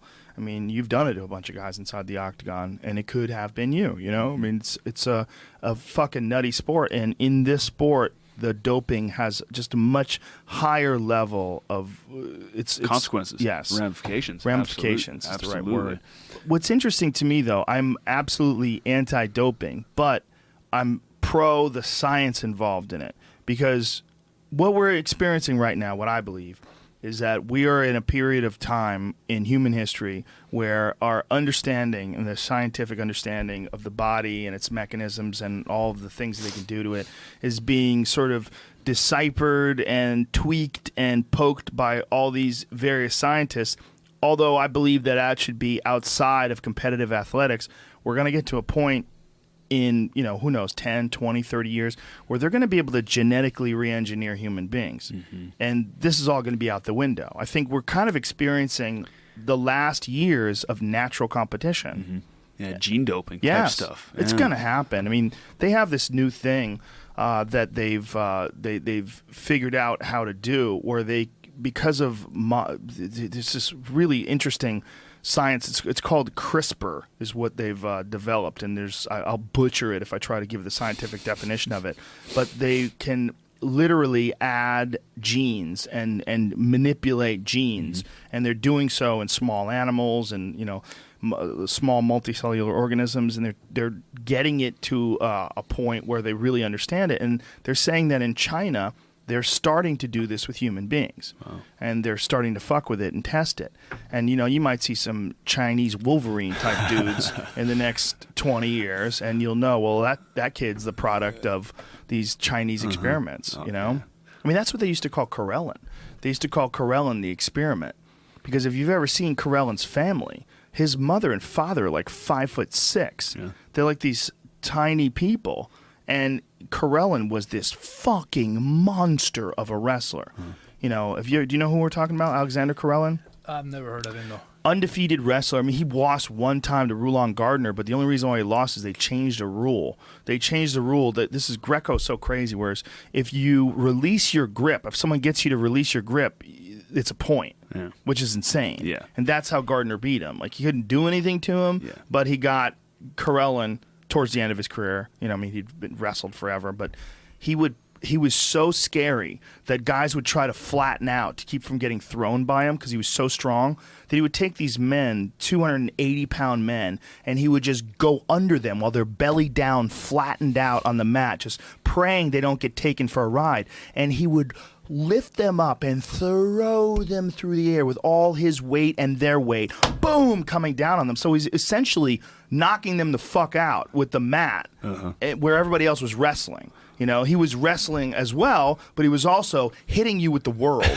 You know, it was crazy, and no one knows how he got so fucking big. In history of sports, there are always these freak of nature, these completely exceptional athlete in a given sport. Sure. But with what you say and the manipulations they're going to be able to do on physiology, maybe using nanotechnologies or indeed genetic modifications, they might be able to replicate, to clone those freaks of science. Oh, they're going to. If it doesn't happen in our lifetimes, it will happen in our children's lifetimes. It's going to happen. Science doesn't stop. I mean, if you go back 40, 50 years, what they were able to do if you had a knee surgery. You know, like you're talking about your knee graft. Yeah. You were fucked back then. You were fucked. Yep. You were crippled. Bum knee. Yeah, that's just 50 years ago. That's inside of a living person's lifetime. Yeah, well, 25 years ago Yeah. or less, they weren't able to do this one that I had successfully. Yes. My friend Steve Graham was on the U.S. ski team, and he's had some fucking insane number of surgeries. I want to say he's around 18 knee surgeries. He has his knees capped. Like, I'll show you this so you fucking freak out. He has his knees resurfaced. The tops of his knees are it's all steel. It's fucking bizarre, man. It's so freaky to look at. But he came around when they were doing all these experimental surgeries. They just didn't know how to do it. They just were taking all these risks. And here it is right here. I'm gonna show you this. This is fucking freaky. That's the surface of the inside of his knee. So he has no more cartilage. Wow. And all the meniscus is gone as well. So if you see that white thing down there, that's artificial meniscus. Okay. That's like a pad that they put in place. So they put this artificial pad in place. Then they have the tops of the knee, the top of the femur, and that glides upon the plastic. It looks like an abstract painting to me. It's fucking chaos. It's like dinner. Yeah, I told him, dude, you got to send me this after you get your latest operation, because he's had so many operations. He was so chewed down to the wire that this is the latest sort of fix. Yeah, that's wild, man. It's fucking crazy. Yeah. And he's had multiple ACL surgeries on both legs, MCL, just the whole deal. Meniscus, scopes, and this and that. There's nothing left. They predicted that so many years ago when I was a kid. Steve Austin, whatever the name was. Bionic Man. Right. It was fascinating back then. Yeah. We're close to that. I mean, they're putting artificial hips in people and having them being more durable than the natural hips. Yep. They're also using exoskeletons. Yes. Especially in Japan, they're really big on all these robotics I got innovations. in one of those. And I got in an exoskeleton. Cool. I find it beautiful for people who really need it. Yes. You had a very serious accident. There's nothing you can do, but it's not your responsibility, or you come back from war and you need that kind of assistance. In that case, I believe it's beautiful. Yes. But my concern is that this kind of new technology is going to be available to millions of people who basically don't give a crap about their body. Their body has become completely alien to themselves, and they neglect it, and they let it deteriorate. You could think about it that way, or you could say, you know what, man, it's just technology. It could be used or abused. I mean, like cars. I mean, cars could be used to get places, or you could be a fat fuck and they could just wheel you over to your car and you ooze your way into the car and they push you in and shut the door. Then the car drives you around because you're too fucking lazy. It's the balance. And I think in our society, we always go too far. Yeah. It's like that exoskeleton for your body becomes what the shoe is to your foot. Yes. And I think that's your point. That's a very good analogy. Is that your foot is going to atrophy, yes. or your body is going to atrophy because you have your foot has this artificial arch. But from like birth, like in Wall-E. You know, Wall-E. Love that movie. You and then you're like, the thing is that it's freedom, it's individual freedom. You do whatever you want. Completely agree with that. But ultimately, it becomes the norm. It becomes something that's not shocking anymore. Yes. Like in the Wall-E world, that movie, in the end, not being able to even stand, let alone to walk, is not shocking. It's the norm. It's just something normal. my grandma was able to walk a little, a few steps. Wow, she was extremely fit. That we ultimately through generations, we changed the norm, and so yeah, I won't be there, you won't be there, and we won't be there. Yeah. But somewhat, I like to know that we're going in a good direction, a healthy direction, not to I don't some know. kind of I don't know if it crazy is. world. It's definitely crazy. I don't know if it is a bad direction. But if we went back to single-celled organisms, like, oh, look at these pussies with their multiple cells. Back when I was a fucking kid, you had to have one cell and you were happy. So I don't think it's good or bad. I think it's how it's applied. Yes. You know, and is it beneficial? Is it Right. Is it detrimental? And what is the implication on like a societal level, on like an overall thing? We could look at technology, you know, the technology in general in that respect. I like to see that as options, as additional benefits to our current society Right. and culture. Means that, let's imagine utopia, like a society where every individual would consider their own health and movement ability as somewhat their personal biological duty. Mm-hmm. So they would really make sure that they stay strong, they stay healthy, they can move, they're in shape, they're sharp physically and mentally. And on top of that, whenever needed, they would punctually and wisely use those technologies. Then that would be an enhanced lifestyle in society.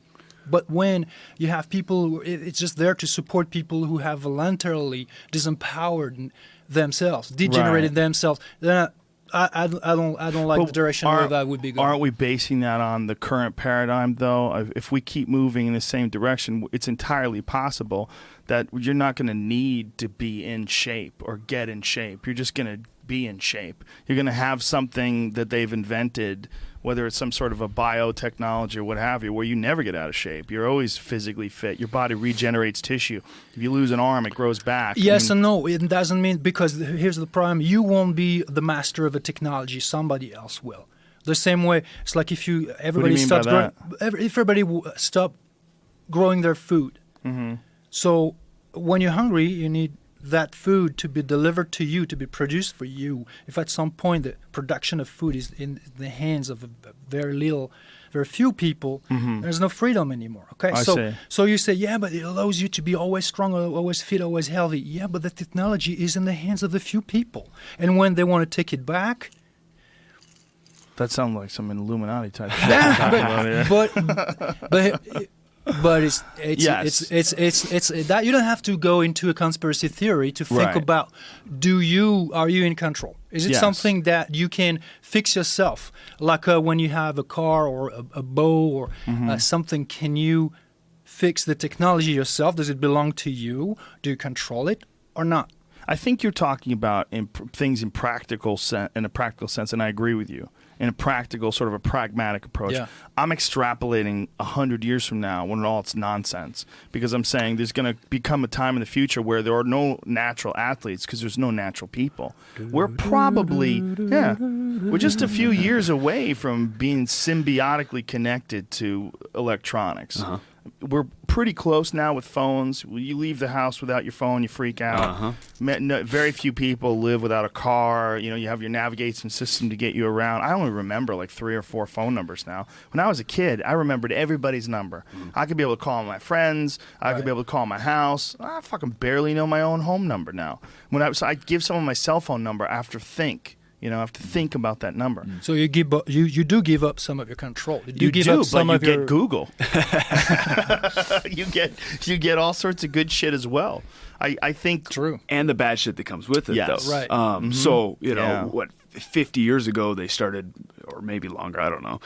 They started making fucking processed foods, and that was like the best thing ever. Oh my god, we don't have to fucking cook our food anymore. We could throw, we could have it made for us in a factory, and we just throw it in the oven, and it's done. Yeah. Boom, this is the greatest thing ever.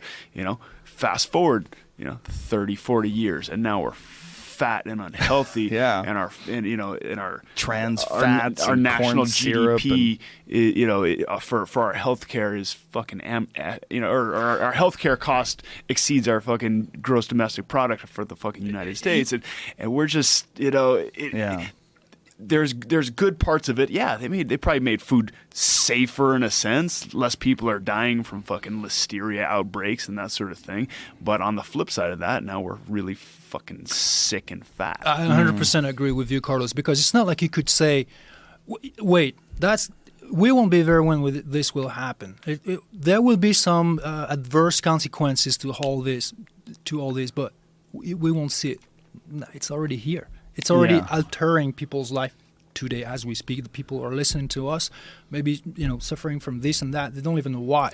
Mm-hmm. Well, maybe you're surrounded by thousands and thousands of chemicals in all your hygiene products that that you breathe, that go through your pores, that go in your system, that alter your hormonal homeostasis and stuff like that. Mm-hmm. Maybe you're eating GMO. Maybe everything is altered in your day-to-day life, and you see it as something normal. Means you don't see it basically, and it doesn't bother you. You're not conscious of it, but it does bother you in how well you live. Well, and ultimately somebody's profiting off of right. it. Then that's the thing is with any of this stuff. I mean, it will become the norm if somebody's profiting off it. Sure. If they can sell it to you, if they can convince you that this is better, whether it is or whether it's not, but through whatever. They're already advertising, selling marketing. water to us. Maybe they'll sell air to us, well, pure air. Aren't they in some places? I mean, can't you buy canned air in China? I mean, I think they buy canned air with a little mask on it. You suck the canned air and you feel I've good done about that it. in Biohacked Japan, air, actually. It's pretty enhanced wild. air. Made my veins blue. What? It's wild, yeah. What? Yeah. Because you had so much pure oxygen. You could get it at like 7-Eleven over there next to this weird squid hot dogs. Just whoa. I did an oxygen bar once in Vegas. Remember they used to have those? Yeah, they're probably still around. I think they do. You put like a little pipe up your nose, and I'm supposed to be like, what am I supposed to be getting out of this? Yeah. It's like one of those oxygen things you see old smokers roll around with. Yeah, totally. And the thing goes up your nose. These little tubes go up your nose. And we're sitting there going, okay, what am I supposed to feel? A sense of euphoria, a lot of extra energy. And the cute chick that works there comes up and rubs your back and does that weird thing on your scalp. And you kind of feel, shit, I felt good. But it would come to your mind to do something like that if you're in the mountain and the air is pure, surrounded by trees. Why on earth would you try to put some whatever oxygen in your brain? You don't need it. Well, that's one of the things that I love about forests and trees is that you can physically feel the difference in the air because trees literally absorb carbon dioxide and express oxygen. They produce oxygen, you breathe it in. It feels My better. point is that you need these enhancements when you already live within an environment that is tremendously deteriorated, completely altered. Then you're like, oh my God, I need better air. I need more natural food. I need to try to make my house a bit more complex so that it stimulates my movement and things like that. Right. That's because you're already out of a universally natural environment. Right. Comprising not just where you are, but what you eat, how you breathe, the light, and even your own behaviors, how much you sleep, how you think. All of that is behavior and environment. Right. And all that will impact you positively or not in terms of how you look, how well you perform, how you feel. It all matters. All these variables matter. What is your diet like when you're training? And do you have someone who monitors that stuff? Do you have a dietitian that you work with or anything? So I worked with my Dolce for this last camp, this last cut. I met Mike when my knee was hurt and I was in recovery for that. Was doing some seminars. He was going and doing these talks at some military bases on diet, nutrition, holistic living, and they brought me out as the special guest or whatever, and I spoke on it too. But our philosophies on food and nutrition clicked. I mean, they were pretty much aligned. We have a little bit different approaches. I started learning about nutrition from a strength and conditioning coach when I was about 19 years old. Up to that point, it was whatever. I fucking was eating off the dollar value meal at Wendy's. Really? Yeah. During the time you're like fighting in the WEC or the UFC? No, this was before then. I was fighting okay. in like little casinos out in the middle of the desert now in New Mexico, and like making $200 for a fight If you're lucky. at a 400-person venue. And yeah, so it was like, oh, if I only eat half of this 4-piece nuggets, I'm definitely going to make weight tomorrow. and you know, yeah, I vividly remember those days. Anyway, got with this guy. And he just kind of taught me the basics, you know, basically taught me about macronutrients. And he mainly trained bodybuilders, but gave me some basics. And then since that point, I've, through my own practice, through my own practical applications of running through these training camps, running through these weight cuts, and absorbing information, going out there and looking at information myself, have kind of figured it out pretty much on my own. And I cook. I fucking love to cook. That's like my hobby, and so that helps out because I'm cooking as for fun, like kind of as a cathartic thing after I'm training, but it works well because I'm cooking the nutrient dense food that I need to perform and to train and to make weight and to be a high level athlete. I saw that you and Erwan were working on bow hunting exercises. Do you do bow hunting? Yes, I started bow hunting 3 years ago. I have yet to fucking kill anything. I'm very much a novice. Yeah.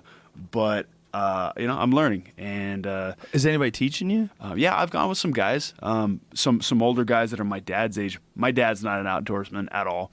He likes to fish, but he doesn't go farther than about 20 feet away from his car to fish. So all this stuff, Erwan, if you could back that up a bit, please, Jamie, to that bow hunting thing that you just showed. What is involved in these bow hunting exercises that you got them doing? So that was in between the two camps that we did together, and Carlos already knew that he was going to fight Robbie Lawler.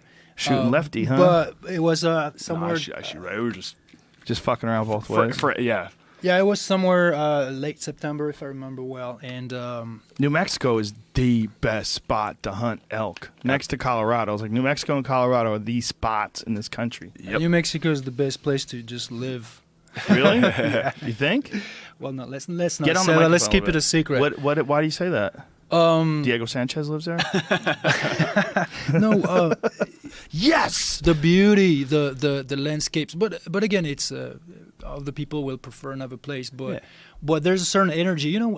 Some places resonate with you more than others. Me, I moved to Santa Fe, New Mexico, never left, and then find Jessica, my soulmate, and everything is beautiful there. And well, you look like Jesus. It's a perfect place to live. Santa Fe, it's a lot of hippies. You got a scarf on, even though you're indoors. It's a perfect place. I'm European. I can afford it. Whatever. I'm French. So, what do you say to that? Yeah, what do you say to my scarf? Right. Fuck you. But you love New Mexico though. Love New Mexico. I need to get there. I'm a New Mexican now. I can say, really? How long have you been can't there say now? like they say, born here all my life. But yeah, you definitely don't sound like it. No, I have a profound love for this land. There, where I live, it's surrounded by 19 pueblos, so native Indian energy, which I really relate to. And so you can go and see like these ancient sites where they used to live. You can. They still live there in some of them. Oh yeah, straight up. Yep. Right. Like in the mountains, like tucked into the mountains? There's lots of reservations these also. mud kind of old school, like Stone Age apartment kind of buildings, and they have cable, and now they have cable. They got satellites hanging off the side of them now, and what? Man. Oh my God, that's insane! If you ever come out to New Mexico, I'll take you by Acoma, bro. Dude, I'm going. Wild. I've been thinking about going to New Mexico and doing a show there for a while. Yeah. I want to do something, and probably Albuquerque is a good place to go, right? Albuquerque or Santa Fe? Where should I go? Santa Fe's an hour away, so come to Albuquerque, and then boom. Okay, boom. And there's a lot of stuff right around. Come hunt. Okay. Yeah. Okay. Yeah. There's the Apache, Jicaria, Apache, Mescalero, Apache reservations. It's still there. It's really a lot of cool stuff. That energy. A lot of cool stuff. A lot of cool stuff. But it's a secret. Let's not talk about it. Too late. So with regards to the bow hunting stuff, Right. honestly, the stuff that we were doing wasn't a whole lot different than what we were working on for the training camps. You know, we were working foot, ankle, knee, hip stability in complex environments, in walking on logs or navigating different terrain while staying aware of my surroundings. You know, if I'm fucking sitting there looking at my feet and stumbling over myself and worrying so much about being quiet and where I'm standing, fuck, I might miss a goddamn something right there. And feeling with your feet, a saying that Erwin has that helped me out quite a bit is kind of a coaching cue, is put your mind in your feet, so that I'm looking here and I'm aware of what's going on around me, but I can feel where I'm going. Boom, I hunt in like minimal boots, so I can feel if I'm about to crack that stick and make that. What kind of boots you wear? Like a lightweight? They're called, the ones I use are called Mini Mill, and they are, How do you spell that? MINIMILL, I think is what it is, and they're dope, man. So I think initially the Vibrams 5 fingers came into vogue in the military. They loved it, right? And everybody was all about the minimal footwear. Right. But if you go too minimal too fast, you're going to hurt your feet, because our feet, Just our, not our designed bones, for our it. tendons, our muscles Right. are atrophied from being in basically casts Yes. Yeah. for our entire life. And all of a sudden I'm going to go run a couple miles like I did in these supportive shoes, and you're going to get stress fractures, you're going to get all kinds of injuries. So I think the military, a couple of the branches banned the 5-finger shoes, or the 5, that's what they're called, Because right? people are getting hurt? Because 5 yeah, fingers. foot injuries. Foot Wow. injuries. Lots. Because people's bodies and physiology are just not ready structurally. You have to work your way up. Everything's to atrophied, it. indeed. This guy runs barefoot throughout through the mountains. You run barefoot? Yeah. Yeah. You don't wear any shoes at all? No. Well, sometimes, but Rarely. it depends on what I do. But I do train also to be barefoot, because it makes you extremely sharp mentally. You have to be extremely focused to just not injure yourself, and Right. to be extremely adaptable. So it doesn't just train. People think, oh, okay, so it's going to make your the sole of your foot tougher. What about that? What's special about that? But that's not the point. That's not. It's There's strengthened, yeah. many more benefits beyond just making your feet tougher. It's so fascinating that when in the invention of the running shoe, which what they thought was an advancement, we're going to put cushioning, it'll save people's bodies, the wear and tear, and it actually wound up fucking people up and getting more injured. The foot is a masterpiece. There's nothing to change about it. The human foot is a masterpiece. Yeah. And you try to come up with some cutting science shoes, footwear. It's bullshit. Well, it also you just changed need the minimal. You just stride. need minimal protection to avoid abrasion and punctures and things like that. Mm-hmm. But otherwise, you need to let the foot work as naturally as possible. And if you don't, then you will make your feet weaker. Right. It will shrink it. It will numb it. But then on the flip side of that coin, I can't. My feet aren't strong enough to just go and run as I would normally in completely minimal shoes. I have to kick back. I have to kick back the intensity and the distance. So if I really want to get a really hard run in and get fatigued, I throw on some regular old running shoes. Shorter distances, I'm like specifically training my feet and conditioning my tissues and everything to be able to do that, and that's kind of a distinction. And moving. So I don't hurt myself. Right.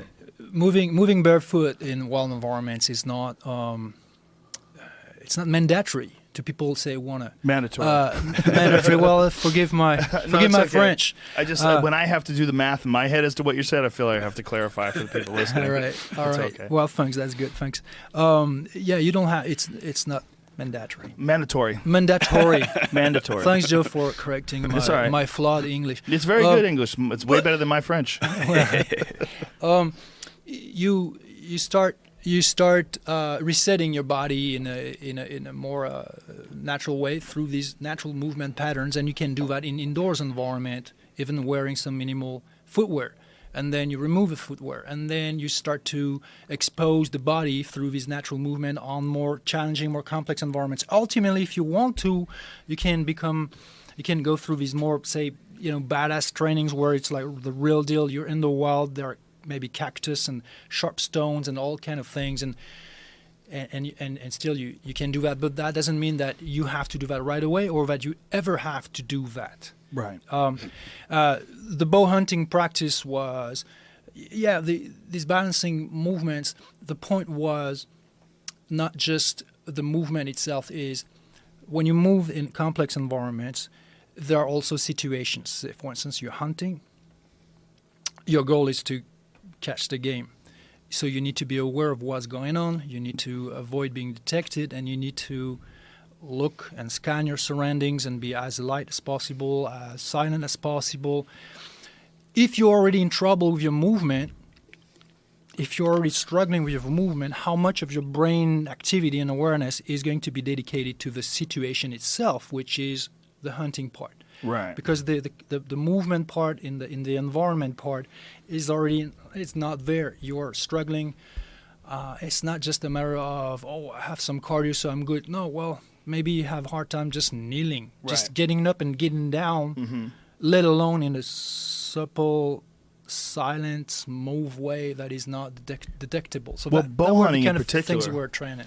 Bow hunting in particular has sort of experienced this most recently, this fitness movement, where a lot of guys are getting in extremely good shape to be able to run the mountains so that they can hike long distances and not be fatigued, and so that they can take shots and have some mobility where you can be on your knees, and for long periods of time you might have to be held at full draw while an animal's looking at you after having run up a hill. Exactly. And you're fatigued. And it's the difference between being successful and not being successful. I mean, in today's day you can still go to the supermarket, but ultimately what it means is whether or not you can eat or not eat.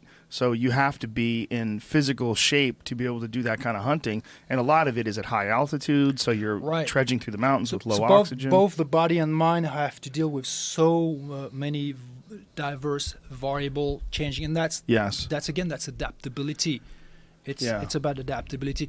I got the chance to train the SEALs in Coronado, and these guys are, well, number one, they are gentlemen. They're real good people, but they are extremely fit from the standpoint of how much they can run, how much they can endure.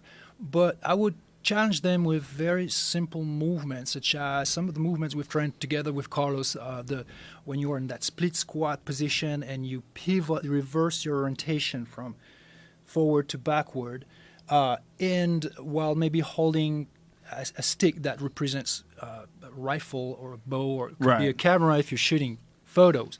So if you're struggling with that movement, you have imbalances. How much, again, of your situational awareness can be dedicated to the situation at hand, at stake? That's a good point. Because you're surviving the movement, like, whoop, excuse me, and then stay close to the mic. All right, and then for a split second, or maybe for a little longer, you're in trouble. So, in a cage situation, it's very similar, because you need to always keep an eye on your opponent. So you need that situational awareness, while also not having to think exclusively at how you move. So the more comfortable your movement, the more fluid, the more second nature it becomes, then the more attention your brain can dedicate to the situation and to the adaptability, the range, the timing, all of these subtle little adaptations. And your brain is in charge. Your brain commands, not the body. So the body needs to be able to move in a highly reliable way. Ultimately, that it is the movement itself or the situational awareness, it all boils down to the brain. What I was getting at before with the bow hunting is, and with regards to your diet, like, do you eat wild game, or do you get, like, what? I do, yeah. Mainly I eat grass-fed, free-range meats. I get as much wild game as I can. Like I said, I didn't kill anything the last 2 years, but the people that I did go with they harvested elk. So we all share the meat. So yeah, I eat as much wild game as possible because I feel like that's about as pure as you can get. Yeah, it really is healthy too. When you eat it, it does have like a different effect on your body. You can feel it if you're health conscious and if you're aware of what you're taking in on a regular basis. You're sort of aware of how your body reacts. You'll feel different when you eat wild game. It's just more nutrient dense. Yeah, and there's there's other aspects to it, man. When you see the animal die or you kill the animal, there's just a sense of gratitude, I feel like, for this thing giving its life to nourish your body, as opposed to buying something in a nice little neat package with fucking saran wrap over it. You don't really think that a life was separated to give you to nourish your body. Right. But when you go out and you see it, or it's in front of you, you realize that you're a little bit more connected to what you're putting in your body. And I think that disconnect is a part of the problem with our food, I guess sickness, our food culture that we're experiencing these days. The gratitude is certainly an aspect of it, and also the connection, just an understanding, a real understanding of what happened, how you got there, what this meal is, and it feels better. It feels better to eat it. Yeah. It's a mix of things. You actually feel, as opposed to just not even thinking about not it. Even and considering. Just this is awesome. Now, Mike Dolce, you were saying worked with you for this last camp. What was the difference? Like, what different things did you eat, and what approach did you take? Did you do any blood work to examine your nutrient levels? I did not. I didn't do any blood work. The difference was, we didn't change what I was eating. We changed the structure and the timing of when I was eating. I was kind of, I didn't have much of a structure. I was like, I'm eating the right things. I'm good. He's like, okay, well, no, this is how we're gonna do it. We're gonna, you're gonna sit down and you're gonna eat till you're full. Every 3 hours, you're gonna do feedings. You're not gonna kind of snack and graze here and there, which is what I was doing. Dude, it increased my energy levels immensely. Why? How so? In what way? I felt awesome. So I don't know why. I don't know the physiology behind it, but I think it's hormonal. I think so after I would eat these big meals, boom, I would get tired. I would get like a kind of insulin dump, be tired for a little while. But the next time I went to train, like, I just felt like I had more fuel, more energy, more sustenance for these training sessions. And my weight cut was, I've never had a weight cut as easy as that. We were eating, full large meals right up until the night, or even the night before weigh-ins. What? I came down so quickly, and I kind of have a weird deal, man. I feel like my body, I've cut weight so many times. I have 40 plus professional fights between kickboxing and MMA, and I think my body just kind of knows. It just drops. Even Mike's like, dude, I've kind of never worked with an athlete that just boom, it's just on a schedule. It just, my weight drops. But I felt amazing. I felt good in the fight. I think I looked good in the fight. I performed well. The cut was awesome. So you're eating big meals? Fairly big, relatively big meals. How many calories are they counted out? So I would say I would have probably an 8-ounce portion of salmon, probably a cup of white rice, and then a good amount of vegetables. We're talking about several times a day. Really? Yeah. Wow, that's interesting, because most people think of weight cuts being that you severely restrict the amount of calories you have. Your body starts to go into ketosis or what have you, starts absorbing fat instead of carbohydrates. You dehydrate yourself then after that, and that's how you get to that state. Yeah, well, that's one way to do it, and I've definitely done that way before. I've done it a bunch of shitty ways. What's the worst way you've ever done it? Not the chicken nuggets way, but I mean, like, as an. But right around that same time, not eating. I remember. So my first kickboxing fight ever, I fought a guy named Andy Sauer. I don't know if you're familiar with Andy That was Sauer. your first kickboxing fight? First kickboxing what fight the ever. fuck is that? Yeah. Who's your manager? How long had Andy been fighting then? His record at the time, I remember 62-4 or something? 93-1. Oh my God, that's so insane. 93-1, and I was your first kickboxing fight. Oh my God. So I was 12-0 as an MMA fighter. Oh my God. I was 19 years old. I had maybe 1 or 2 amateur boxing fights, and I had been training kickboxing for a long time. But anyway, I go out to. He had 90 what? 90 how many? 93-1. I remember. Oh my God. What fucking governing body sanctioned that? It was in Japan. I was the guy that they were bringing in Japan. Exactly. I was the guy that they were bringing in for the slaughter. Oh my God. And I show up out there, and I think I remember I was only like 8 pounds out, and we didn't know what the fuck we were doing with regards to the weight cut at the time. I was 19, and so I'm like, oh shit, and I just stopped eating. I just didn't eat for about 4 days. Oh no! Yeah. Oh no, that's so. Meanwhile, 8 pounds ain't shit. That like ain't today, shit. I'll do you'd that. be like, I'll do that. Yeah. The day before, Yeah, 8 pounds, you'd be like, quick. oh, we're good. Yep, exactly. Still eating. It's one day in the sauna. Yeah. That's Oh nothing. my God. And so I starved myself for about 4 days, and Were you checking your weight while you're starving yourself? yeah, I think I was. I don't remember. It was a long time ago, but it was same day weigh-ins too. Oh Christ! I weighed in the morning, and my then fought God. about maybe 8 or 9 hours later. Oh my That's insane. God! And I went 5 rounds with him. Wow. I got my ass kicked. I got my ass kicked, but I learned a lot, and I grew from the experience. I would imagine. Holy Yeah. shit! Andy Sauer's a legend. Yeah.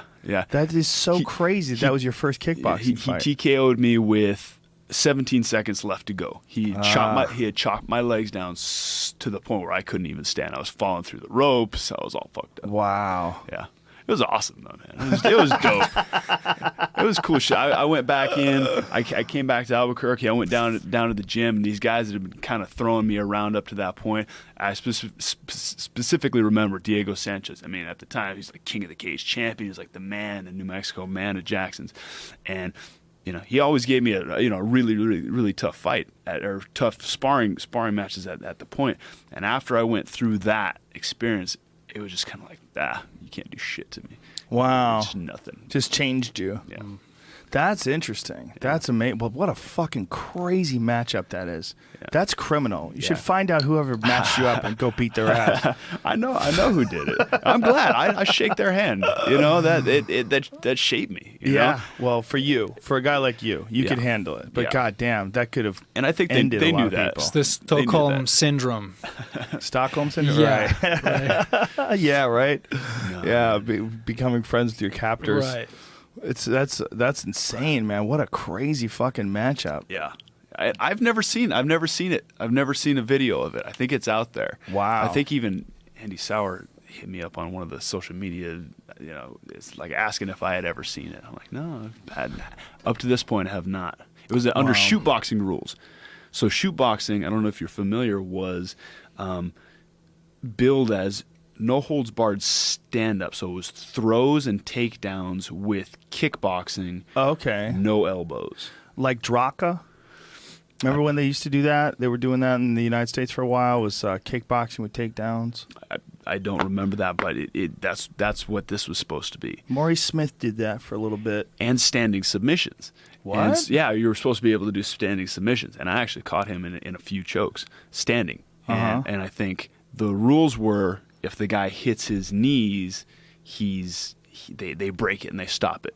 Wow. Yeah. I don't know. It was weird. It was cool, man. It was a good experience. I was 19 years old. I got to go to Japan. Yeah. Well, Fight for, I don't know, probably $500. I don't even remember how much it was. Japan's crazy. Did you see Ryzen? What's that? Did you see Ryzen, the Japanese, the New Year's show with Fedor? I did not. Yeah, it's ultimate freak show. Yeah. It was awesome. Cool. Yeah, it was almost like kind of like early days of Pride where it was like kind of chaotic. Like Gabby Garcia was there, 220 pounds. I saw just that fight, yeah. Juice to the fucking earlobes. She And she got dropped, right? She did, but right she, off the bat. But she came back and she cracked the chick with a back fist. Fucking back fist coming back, man. Arlovsky with Travis Brown, he landed a back fist. Oh, this one. Yeah, a regular back fist, not a spinning back fist, a regular back fist, just a pimp hand. Just the backhand pimp hand. But it was 2 days of fights. Wow. Yeah, Sakuraba, it might have been more than 2 days. Sakuraba fought Aoki, which was just criminal. They shouldn't let Sakuraba fight anymore. Right. It's just awful to watch. How old is he now? It's not how old he is. It's the miles. Yeah, You know, he's yeah. probably younger than Anderson. You know, if I had a guess, I would say he's younger than Anderson. But the beatings that guy's taking. Did you see the Melvin Manhoef fight when Melvin was soccer kicking him and he was down? It's it's so hard to watch.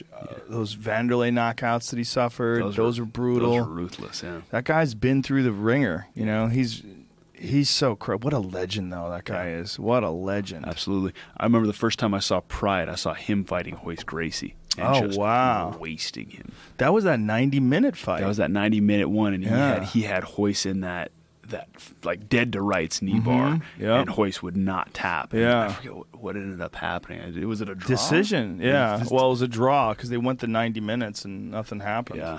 I think it was a draw. I think that's how they. No. Hoist broke his ankle. That's right. Didn't he break his ankle and he couldn't continue? Fuck. Why do I not remember that? Jamie will pull it up. He'll find Yeah. out. All right. Cool. There was 2 fights. They had another one in K1, and that was in America. I was there live for that one, and Hoist was juiced up. He was big. He was yoked up. Then he tested positive, and they fined him a fuckload of money. I don't know if he ever paid it, but he vanished. But now he's back. He's fighting, which is crazy. He's fighting Ken Shamrock. I saw that Yeah. on Bellator. Yeah. Yeah, it's the main event in February. That's crazy. Yeah, it's so strange. Yeah. I remember their fight was the first fight I ever saw. It was the first UFC fight I had ever seen. And Sakuraba and Hoist? No. Ken and Hoist? Ken and Hoist. And Wow. Hoist was choked him with his gi. Yeah. And it was wild, man. That was The early days, man. The first fight I ever saw was Orlando Veit versus Remco Pardue. When Remco Pardue took him down and elbowed the fuck out of him from side control, or he had him like that judo scarf hold. Yeah. Yep. And I remember watching that going, Jesus Christ, what kind of fucking crazy sport is this? And the Pardo guy kind of hits him a few times, and then he kind of he's like surprised that he's knocked out, and he kind of just lets him go. Yeah. The refs at the time would just let them melee each Yeah, other. Oh my Big God. John.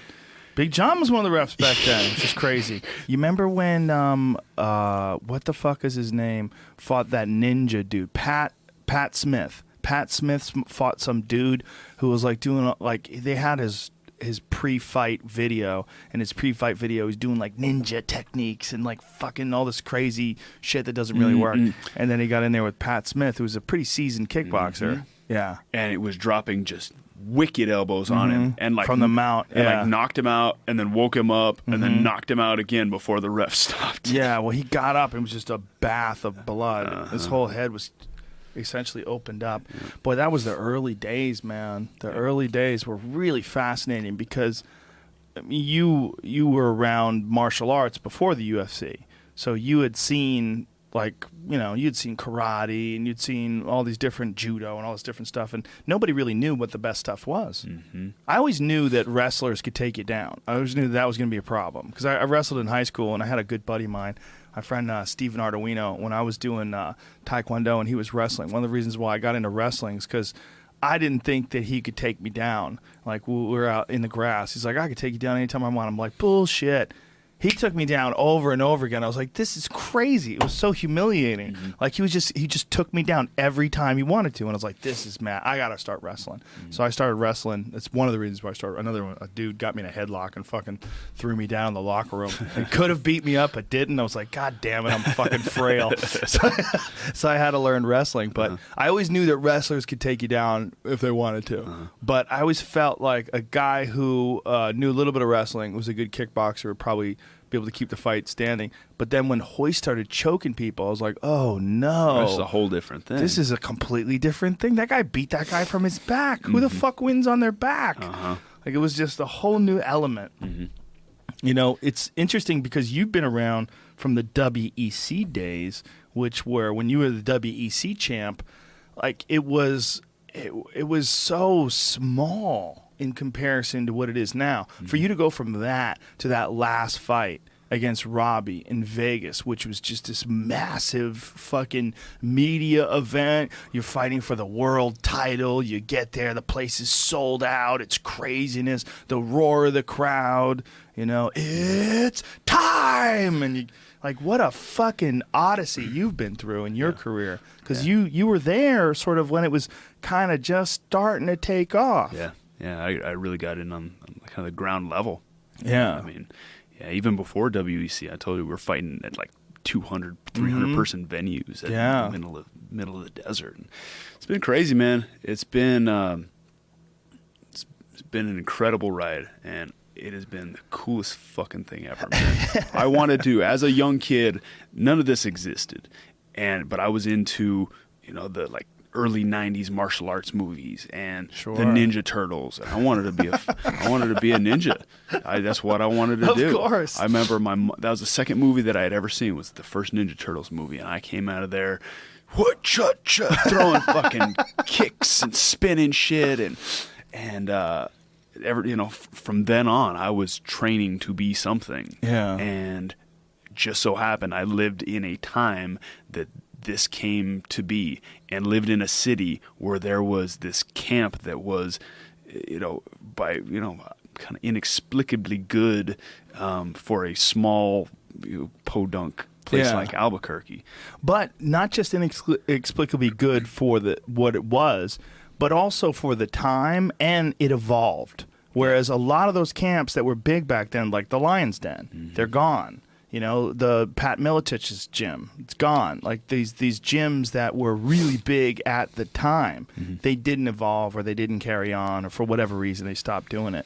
You know, your gym has not just evolved, but evolved to be one of the premier gyms in the world. It's really kind of incredible. Yeah, and there's been a lot of change. You know, a lot of the original guys have branched off and are kind of doing their own thing. But the genesis of MMA in Albuquerque is kind of an interesting story. And I wasn't there. I was like told this. I was, you know, this is kind of, you know, firsthand hearsay from the people who did develop this thing, is that basically these guys from these different disciplines got together, and they had watched the UFC and wanted to, I have a wrestling background. This guy has a Kempo background. This guy's like a, you know, AKKA karate kind of background, whatever. They all got together and they started formulating this shit. And this one guy was a flight attendant, and he was flying all over the country. And everywhere he'd stop, he would go to these different schools. Because there wasn't the internet at the time. You couldn't jump on YouTube and look at techniques. Right. So he would go. The guy's name is Chris Luttrell, and he cornered me for my fight against GSP, and is one of the founding members of Jackson's. He was going to these different jiu-jitsu, judo, pancration schools and seeing what they were doing. And then he was bringing the information back, and then they were, you know, kind of getting into the laboratory and see what was working. At the same time, some of these guys were bouncers and police officers, and literally using this stuff, you know, on the street in some roadhouse type fucking situations. That's awesome. My original trainer was like a Patrick Swayze from Roadhouse type kind of guy, Tom Vaughn. I don't know if you know Tom Vaughn. He trains Tim Means. Yes. And is Fit NHP now in Albuquerque as well. And him and Greg were, I mean, that he's one of the founding members as well. It's kind of crazy that there's two big gyms like that in a place as small as Albuquerque that have UFC fighters. Well, they split there. Yeah. They're from the same place. They branched off at one point. Yeah, but they split up. It's crazy that, you know, these both guys have developed really high level talent. Well, it's because they all came from the same, you know, the same original thing. That's a fascinating story about the flight attendant. I'm sorry, what's his name again? Chris Luttrell. Chris Luttrell. because him traveling and doing that's similar to what Hollis Gracie did. Holes did. Okay. Holes Gracie traveled to America and learned a lot of wrestling shit and learned catch wrestling stuff. That's why the Americana is named the Americana. It's a it really came from American catch wrestling, and they started incorporating it into Brazilian Jiu-Jitsu, along with some wrestling techniques and some sambo. And he learned a bunch of shit, and he was the guy that really was Hickson's mentor. He was the guy that was the head of the family. Before he died, he was the man. And he died in a hang gliding accident in Rio. Yeah, and he was the guy. Like, he was the head of all the others. He was the one alpha of all the grapplers, and he was dedicated to learning and incorporating different techniques. I think, like in any other context, that those who are the most adaptable, most open to change and evolution are those who survive. Look, Sure. I remember Eddie Bravo showing his approach to Rickson Gracie. Gracie. Rickson and Jesus right. Christ. Why is it so hard? Why is it so hard on me? No, I'm not. And he was, despite his amazing knowledge and background and achievements, he was open enough to listen carefully, respectfully, with humility. He even asked questions. Like, Hickson was asking questions about different aspects of the positions. Yeah. And coming from the BJJ world, that's unusual, actually. Well, Hickson is a very unusual guy. Hickson was a yogi. Like, he was the first guy to incorporate yoga, and he is a legit yogi. Like, have you ever seen the videos of him doing those exercises in Santa Monica where he's balancing on one leg and he puts his leg up in a full split? He has incredible control of his body. Yes, and hence the people legitimately saying, hey, Rickson was the first to implement movement in his training. He was, yeah. He was. Yeah. But here's the thing. To me, I want to pay tribute to all coaches, that they are Muay Thai striking coaches, judo coaches, even strength and conditioning coaches. They are all movement trainers and movement specialists. They all are. Well, more or less specialized, but they are. It's all movement. It is. And, there's an interesting aspect that's going on right now in 10th Planet Jiu-Jitsu with break dancers. There's a bunch of these guys like Richie Martinez, who was a break dancer, like amazing break dancer, and his brother Gio. These guys, they can do crazy shit with their body. They're standing on one hand and spinning around, and because of that... You have another term, hip-hop. It's a lot about how you control your hips, which is the fundamental of jiu-jitsu. I don't think that's hip-hop. I don't think that's where it's like, because it rhymes. It came from like hip-hop, breakdance, they're different... Sugar Hill Band, hip-hop, hibbity hip-hop. What you don't know, Joe, those guys had incredible movement. They didn't show it much. They had to carry those chains. Their rhymes overshadowed their fucking stability, their core stability. There's the dance, and then there's the music, and then there's in breakdancing you're gonna use. Look at these guys. You're gonna use your hips like crazy. A lot of those movements are achieved because you have great hip control. In jiu-jitsu, you must have great grip control. Look at this. Hip control. Play that from the beginning, Jamie. Watch what this guy can do. This is just one of the breakdance. Look at he's standing on his fucking head, just his head. But the control, all sorts of stuff. Absolutely. Well, these guys, when Eddie first started training them and rolling with them, he was amazed at how freakishly strong they were. And, you look at them, they look like regular people. But it's the physical control of their body is just spectacular because of, it's essentially similar to gymnastics in a lot of ways. Like, look at this fucking guy. That's Smeagol level. Oh, my God. But he's at the same time, himself and walking on his hands. This is nuts, man. That is fucking nuts. What's the name of this video, Jamie, so if people are listening, they can watch this? 10th Planet Breakdance Crew Freak Show. Yeah, they all call themselves Freak Show. He's got he owns 10th Planet San Diego. Yeah, is he trying to submit himself? Yeah, it looks like it. Yeah, he can submit himself. There's a couple of those kids that could put themselves in triangles, like legitimately put themselves in triangles. Look at this fucking... Look at this shit. I'm sassing, but I admire at the same time the skill. There's no doubt. There's no doubt. Well, the physical control of the body is just spectacular. Right. And this is the first time I've seen this, but I mean, I can see the application to combat sports. Oh, yeah. immediately. I've rolled with a couple of these guys. They're Mm-hmm. fucking freaks. Like, you can't hold on to them. They move all over the place, Mm-hmm. and they can catch you and shit from all sorts of weird angles. Like, look at that. He's on one hand, and he puts his legs in full lotus, standing on one hand, jumping up and down. It's And nuts. 10th Planet Jiu-Jitsu is a very explorative, innovative school of Jiu-Jitsu, and in the game of MMA, those gyms who also are open and collaborative are going to keep themselves, at the upper echelon. And those who don't evolve will disappear because it is indeed the methods. The end result is the same. It's the fight. It's fighting, but the methods to get there and to be proficient at it. It boils down to the methods that you use, and with Carlos, there was no resistance when I approached him and started to train. He talked to his coaches about it, and they may not understand right away exactly what it was about or what it was going to bring to his game, but they were at least open to it, and eventually they saw what together we've been able to improve and achieve. And if it didn't have that attitude, then Carlos would have not benefited. Did you contact Jackson and Winklejohn before you worked with Erwan, or did you try it out first and go, "Hey, I think I'm onto something"? I don't know. I don't remember how that worked, but what was really interesting, and Erwin touched on it earlier, was that they saw the same thing. They both watched. So after The widening the stance. Yeah, and the ability to move forward and back. Me and Greg Jackson sat, and he wanted to watch a couple of my fights, and he wanted to see what we were doing well and what we needed improvement on. Saw a few things, and I started work with Erwin completely independently, and we're walking on logs and this and that. And he's like, "Well, this is kind of a plan that I have for you, and this is what I see." And it was exactly the same thing that Greg Jackson, who is considered to be one of the most brilliant minds in MMA, saw.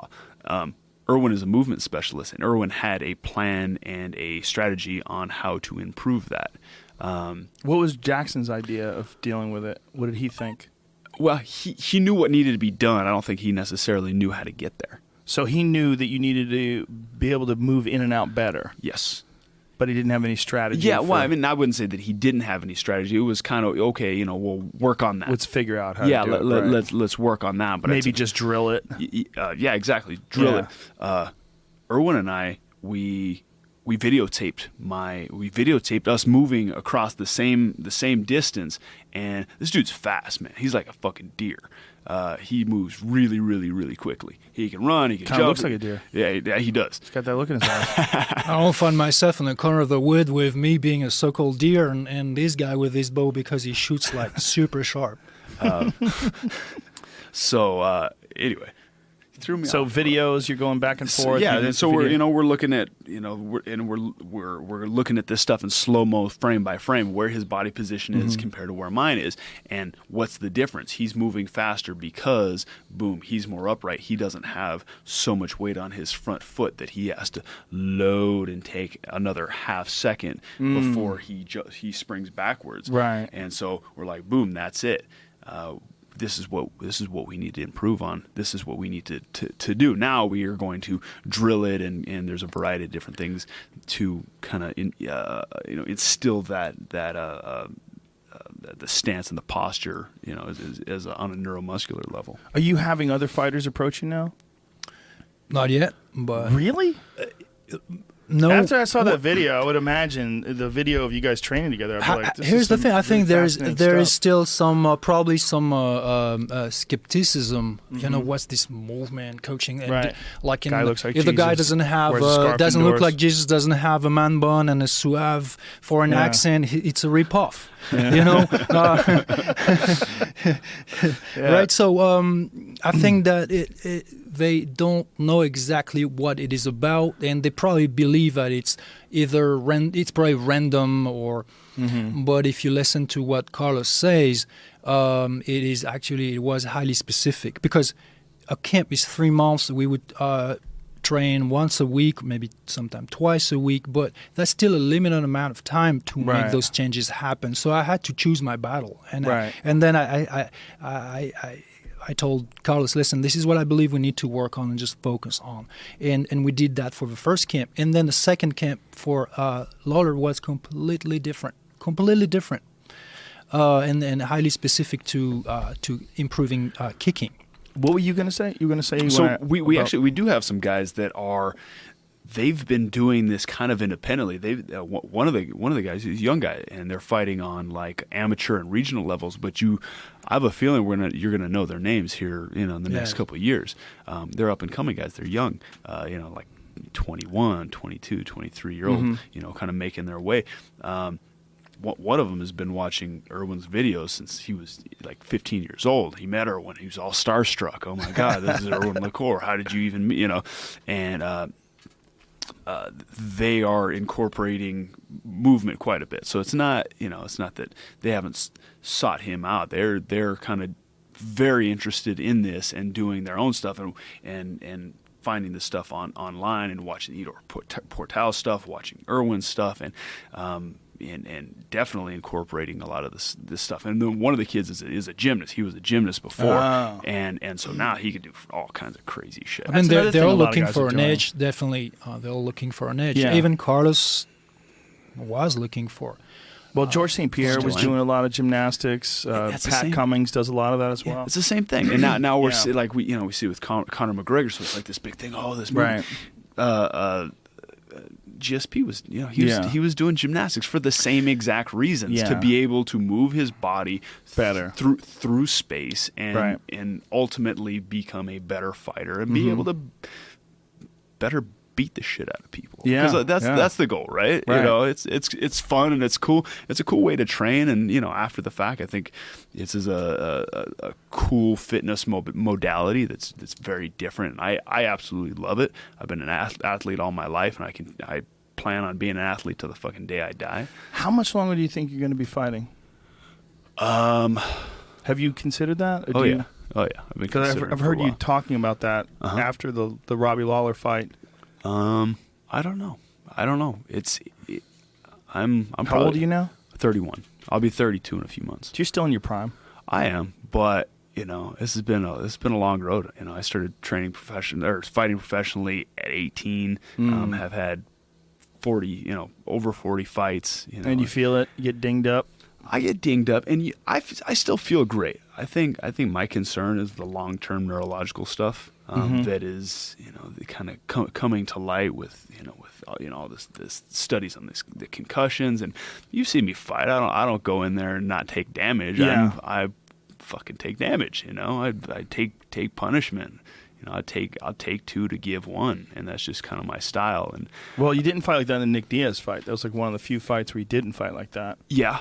I felt I'd seen a lot of guys go in against Nick Diaz and gas themselves out trying to knock that guy out, man. Yeah. It's like you can't knock him out. He took a full-on left hook from Paul Daly, flopped around a little bit, popped back up. Paul Daly blew his wad trying to finish him, and then got knocked the fuck out himself. Yeah. And I've seen a lot of guys, hurt him, but he's so goddamn tough. He's so hard to put away.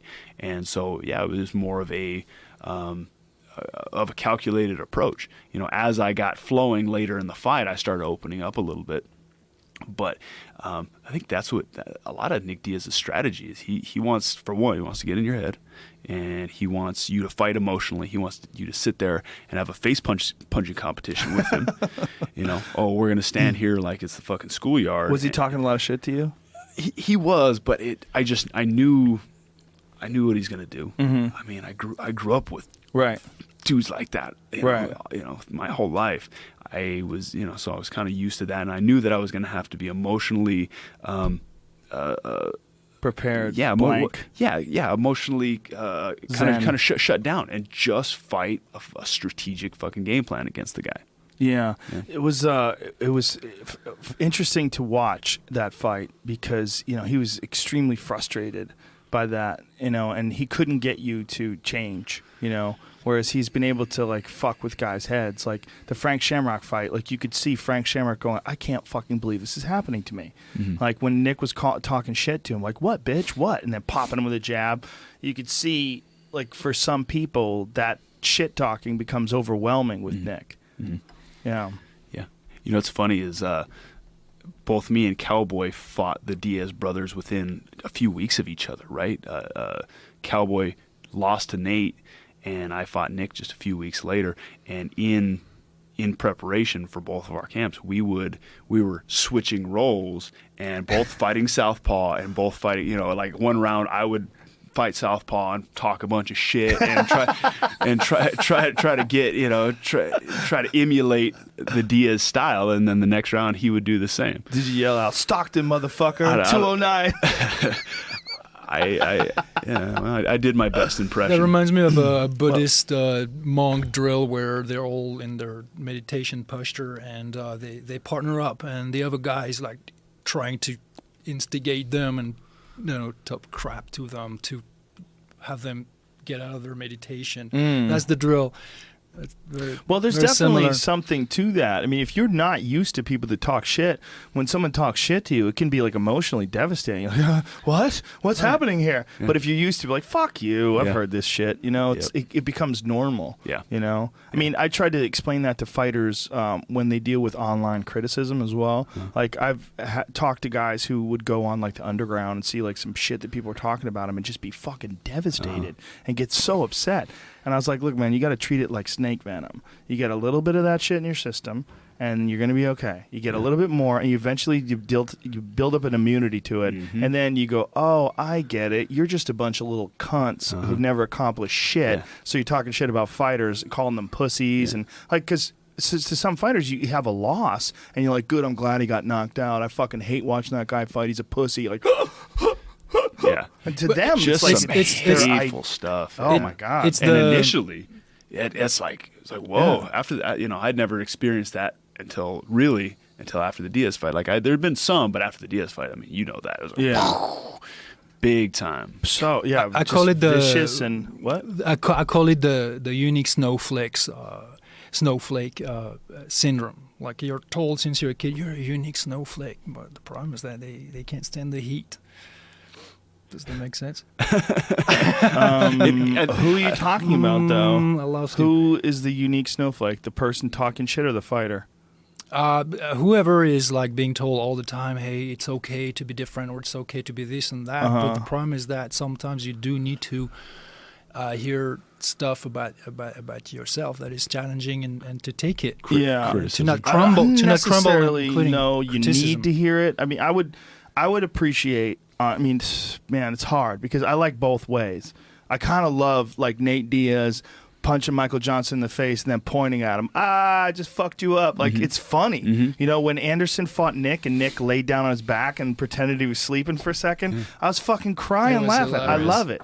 When Conor McGregor talks mad shit to Jose Aldo for months till he just rents space in his head to the point where Aldo he literally can't fight his fight. He has to run at Conor because he's just so overwhelmed with emotion, and then Conor sleeps him. You know what I mean? I like both, but I prefer in a perfect world, I prefer martial artists. I prefer guys who go out there, treat each other with respect, shake each other's hands, and then just go at it. Agreed. Just let their skill take it. But it's an effective tactic. To these fighters, it's part of their weapons. It fucking It's works. not something outside their game. It's completely embedded in their whole game. Oh yeah. Well, it's also It a makes lot of sense. fighters define themselves by respect, by how much someone respects them, and how much like to a fighter when someone's not scared of them, it becomes a very devastating thing. Like I remember when Anderson fought Chris Weidman, when Weidman and Anderson were at the weigh-ins, and Anderson's staring at him, looking at him, and Weidman goes,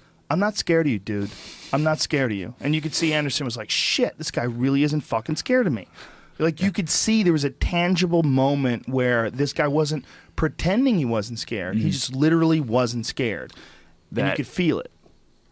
That similar situation at the weigh-ins with Ronda Rousey and Holly Holm. Yes. Same thing, and I Yes. felt like that was a precursor to what ended up happening. Well, the big part was when Holly didn't flinch. Exactly. When Rhonda was yelling at her, you fake bitch, you know, you preacher's daughter, all this stuff and stuff. And she wrote all this stuff on Instagram about her. And Holly's just standing there. And then when I interviewed Holly afterwards, she goes, well, I was just trying to get a sip of water. And you realize, like, whoa, this girl's so fucking composed. Like, so composed. Yeah. And also, she'd been to so many dances. Yeah. She'd fought for so many boxing titles and kickboxing and MMA. She'd been in so many dances that the bright lights weren't an uncomfortable thing to her. She's like, okay, we're here again. You know, whereas for a lot of people, it's like, whoa, this is the big show. Holy shit, I can't believe I'm here. Yep. Absolutely. You know, being overwhelmed by the moment is almost something that you can't prepare for. It seems to me that for a lot of people, some people just naturally can deal with moments, and some people, they have to experience it a couple times to get loose. They got to get comfortable with it, and then they have to, like some people, like Cowboy's a perfect example. He fights his best when he fights a lot. He's got to fight all the time. He fights 3-4 times a year, and then you're going to get the best cowboy you can get. But you make him take a year off or take a long time off, and he's much better when he's active. Yeah. He's got to stay loose and lubed up and you know fired up. And that fight with Tim Means is going to be fucking crazy. Yeah. When they announced that, I went, whoa. Yeah. Why did Cowboy decide to take that fight? Because he doesn't like cutting weight? I have no idea. I don't know. I haven't talked to Cowboy about it. I mean, I said, hey, what's up? You know, we didn't really talk about the fight at all. Well, he's so crazy. You could probably offer him Brock Lesnar. And he'd go, come on, bring it on. Oh, for sure. Let's fucking do it. That's it. That's why. It's because he's Cowboy. Yeah, he's just nuts, man. Yeah. Yeah, he's a fun dude, man. Yeah, absolutely. Fun to watch fight. And fuck, he's either on or he's off. Yeah. Unfortunately. Well, I don't even necessarily know if it wasn't that he was not on. I said Dos Anjos is a fucking demon. Yeah, he just jumps all over you. He's a demon. Did that to him. Did that to Pettis. Yeah, man. Nobody's done that to Pettis, man. Dude. But he's just so fucking fat. And again, he's a guy who trains with Nick Curson. And Nick Curson's gotten doing all these plyometrics and jumps and sprints and foot strengthening stuff. You ever seen that stuff where they're lying on their back and their feet are pushing up these bars and they're kicking up these bars and catching them with their feet and exploding with their feet? I saw the video before the Cowboy fight. Yeah, it's all based on Marv Marinovich's training strategies. Yeah. That's the same sort of shit that he used with BJ Penn. Really, it's really interesting. I remember that. I remember watching that, and BJ was standing on the tennis balls and all that sort of thing. Yeah. You know, I think, very similar. Yeah, very similar. And it's, it's all very similar kind of different ways, different branches. Methods, yeah. But it's all kind of, it's all this, the same goal. So what's next for you now? Do you hang back for a while? You had a brutal, crazy 5-round war for the title where it was as close as you're ever going to fucking get. I mean, a lot of people saw it your way. A lot of people saw it Robbie's way. It was just that close. Split decision. What do you do now? I'd like another shot at Robbie. I felt like I won the fight. And like you said, it was a razor close decision. Could have gone either way. MMA judging is subjective. The scoring system's so fucking crazy too. It is absolutely it's just nuts that we're still using that 10-point must system. Yeah. It doesn't apply very well to MMA, No. and that's proven over and over again. I mean, I'd like another shot at Robbie. I feel like I should have the belt right now. But it seems like Tyron Woodley's next, right? I mean, at least he was sort of promised that based on the Hendricks fight where Hendricks didn't make weight and.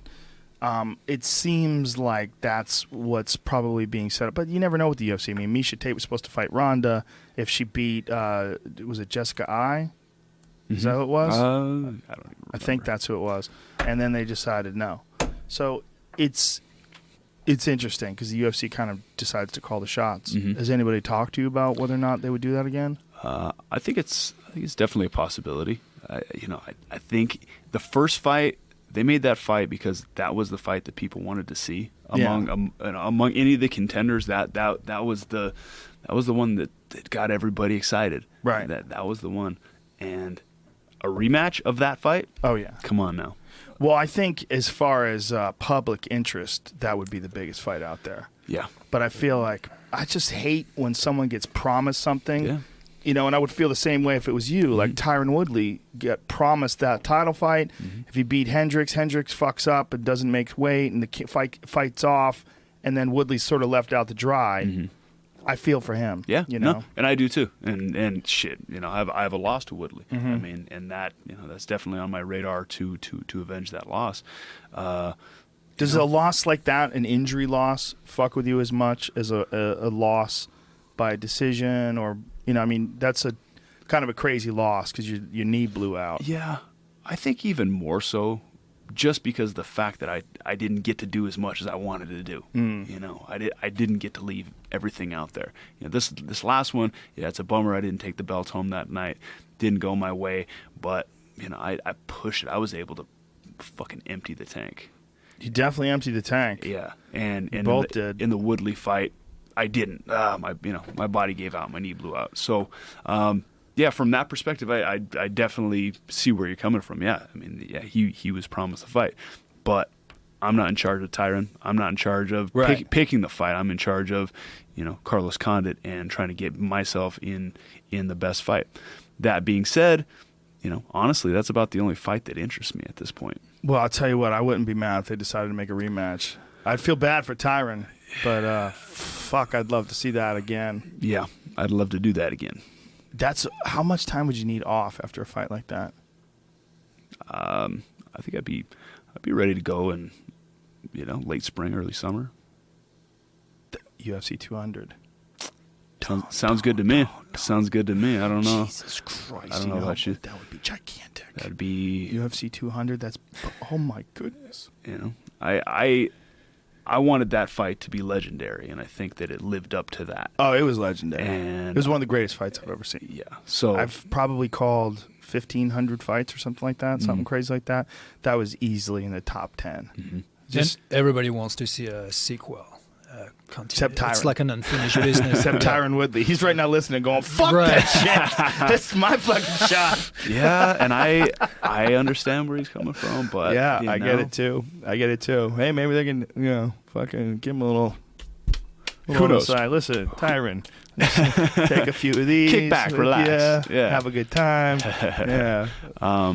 But you know, I don't know. I still love this shit. I mean, I still love the process, training camp, even fucking fight week. I enjoy, and you know, that's awesome. One of my favorite things in life is to get in there and fucking, you know, mix it up with a guy like Robbie. So, well, it was one of my favorite things to watch because it was just an amazing fight. It was, like I said after the fight, it was an honor. It was an honor to be there and to call it, because I know that when this is all over and we're old and we're sitting around at a bar or at a picnic someday, or we're picnicking? What the fuck am I talking about? We're talking about the past. We're going to talk about that fight. Yeah. You know, the way people talk about Leonard and Duran, or the way people talk about any great, crazy fight that they were there for. Yeah, you know? and win or lose, ultimately, that's what I want to be said. That's the legacy that I want to leave. Well, I think it was martial arts in its best form in a lot of ways. It was heart, determination, willpower, technique, the discipline to go through camp to get yourself in the kind of shape that you need to be in to compete for 5 rounds like that, which is just an insane amount of physical conditioning. I mean, you guys fucking emptied, and your workload was extremely high in that fight, especially kicks. I remember that was one of the things that we commented on, like how many kicks you had thrown. I mean, it was really a really fucking crazy fight. Yeah, it was fun, man. I had fun. I don't know, maybe I'm a little bit twisted, but that was. Well, I was definitely say you're a little bit twisted. You know, that was a good time. The kicks were a big part of the strategy too. I think that a lot of people wonder why is it that Lawler was not as aggressive as usual. I believe there is a reason, because it's not like he was less hungry or less in shape. It's because the strategy worked of higher volume and higher accuracy, and with those kicks to lower his aggressiveness. It worked. Well, kicks are always so dangerous too, because it just takes one slip up. You know, they're so much harder than punches, and you're taking them on your arms, and they fuck your arms up to the point where you can't throw punches anymore. So you got to be careful what you absorb. Right, it's part. It's the volume is statistically the volume is going to create damage to all to different diverse part of the body. So when I've heard the debate about the fight metrics, how I threw a lot, I didn't necessarily land a lot, and I feel like the kicks and the volume of punches that I was throwing out was the equivalent of say putting down cover fire if you're in a firefight. You're not necessarily popping people's nuggets, but you are, it's part of an overall strategy to come out with victory. You're throwing him off. You're making him keep his hands up. You're keeping that distance. You're, making the enemy keep their head down in this analogy. And you weren't also loading up either. You were touching him with a lot of these things and keep him on his toes. And, that was something that Dwayne was calling TJ Dillashaw to do in his fight with Dominic Cruz. He was like, to just go out and then touch him. Just keep touching him, and then the shots will come. But he got so emotional and tied up and trying to knock Dominic out. You could see him standing more flat-footed, swinging more single shots, single kicks, single punches. This guy that had looked just incredibly dynamic with his footwork and he kind of looked like Dominic Cruz against other guys and looked really well. Dominic Cruz goes out there and makes him look like a very orthodox fighter. He's not moving like that anymore. At times. At times. Initially they came out and they were both moving like that. I'm like, oh, what? This is crazy. These guys are going to open up a wormhole. What the fuck's going? Yeah, right. Shit's going to be. Shit's wild. Well, I think that's what a lot of us expected. But it's interesting that what Uriah had said about TJ, that he had a feeling that TJ was going to get emotional because TJ's a super competitive guy and he get really geared up and. That was an interesting fight. Really interesting fight to watch. It's crazy that Dominic Cruz was able to come back, having essentially only fought once in 4 years, and win the title like that. Perform like that, yeah. He's a different kind of animal. He's a smart motherfucker too. Yeah, you talk to that guy? Oh yeah. I've known him since WEC. I listened to his analysis of fights, like when he talks about like what mistakes guys make and things guys are doing right and correctly and what they need to do. And you realize like he's operating on a very, very high level. Oh yeah, very high level. Absolutely, and that's probably part of why he was able to come back and compete at the level that he did. Yeah, because he was sitting there, analyzing this. They talk about you can sit there and do repetitions of a kick or a technique, 100 times, but it's almost the same thing neurologically to visualize yourself doing that. They say that visual training is very similar and almost as effective as actually doing it. Yeah. So I wonder if there's kind of a correlation there. I would imagine there is. Well, he's interesting in a way also because he says that there's no such thing as octagon rust. Like I asked him about, and he's like, it's not real. Octagon is mental weakness. If he believes that, it's true. But when you watch the fight, it certainly looked true. I mean, he didn't look rusty at all. It's just fucking kind of nuts.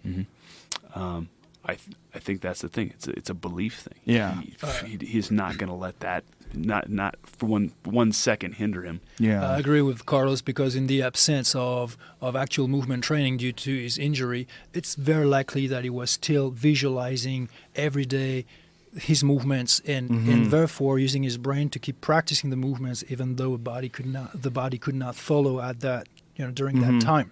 Do you examine Dominic's footwork? Do you examine guys that are fighting? Do you watch different guys' movements? And it's close to perfection in easy using a particular technique, yes, but also most importantly, it's all about his alertness and responsiveness and timing. And that again, it's not how much your body can do, it's how much your mind is able to operate your body to achieve that. Yeah. So you need a brain that is extremely sharp. Well, I was super impressed with him, but one of the things that I thought of when I watched that fight is, goddamn, how good is Mighty Mouse? You got to take a leak? Is that what's going on? Yeah, let's just wrap this fucker up. We did almost 3 hours. But listen, thank you very much. It was awesome. Thank you, everyone. Really appreciate it. Thanks, Joe. So your Twitter handle is there's MoveNat, N-A-T. Right. MOVNAT. MOVNAT. And then there's also yours, which is just Erwan LaCour. movenat.com. And you could find it on my Twitter page because I tweeted it today. All right. And Carlos, it's Thanks. Carlos Condit. Yep. And movenat.com, movenat, MOVNAT.com. MOVNAT. Thank you, brother. Really appreciate Absolutely, it. It man. was awesome. It's Really been a appreciate Thank you it, so guys. much, Thank Joe. you. All right, folks. We'll be back tomorrow with the guys from Cowspiracy. Holy shit. Here we go.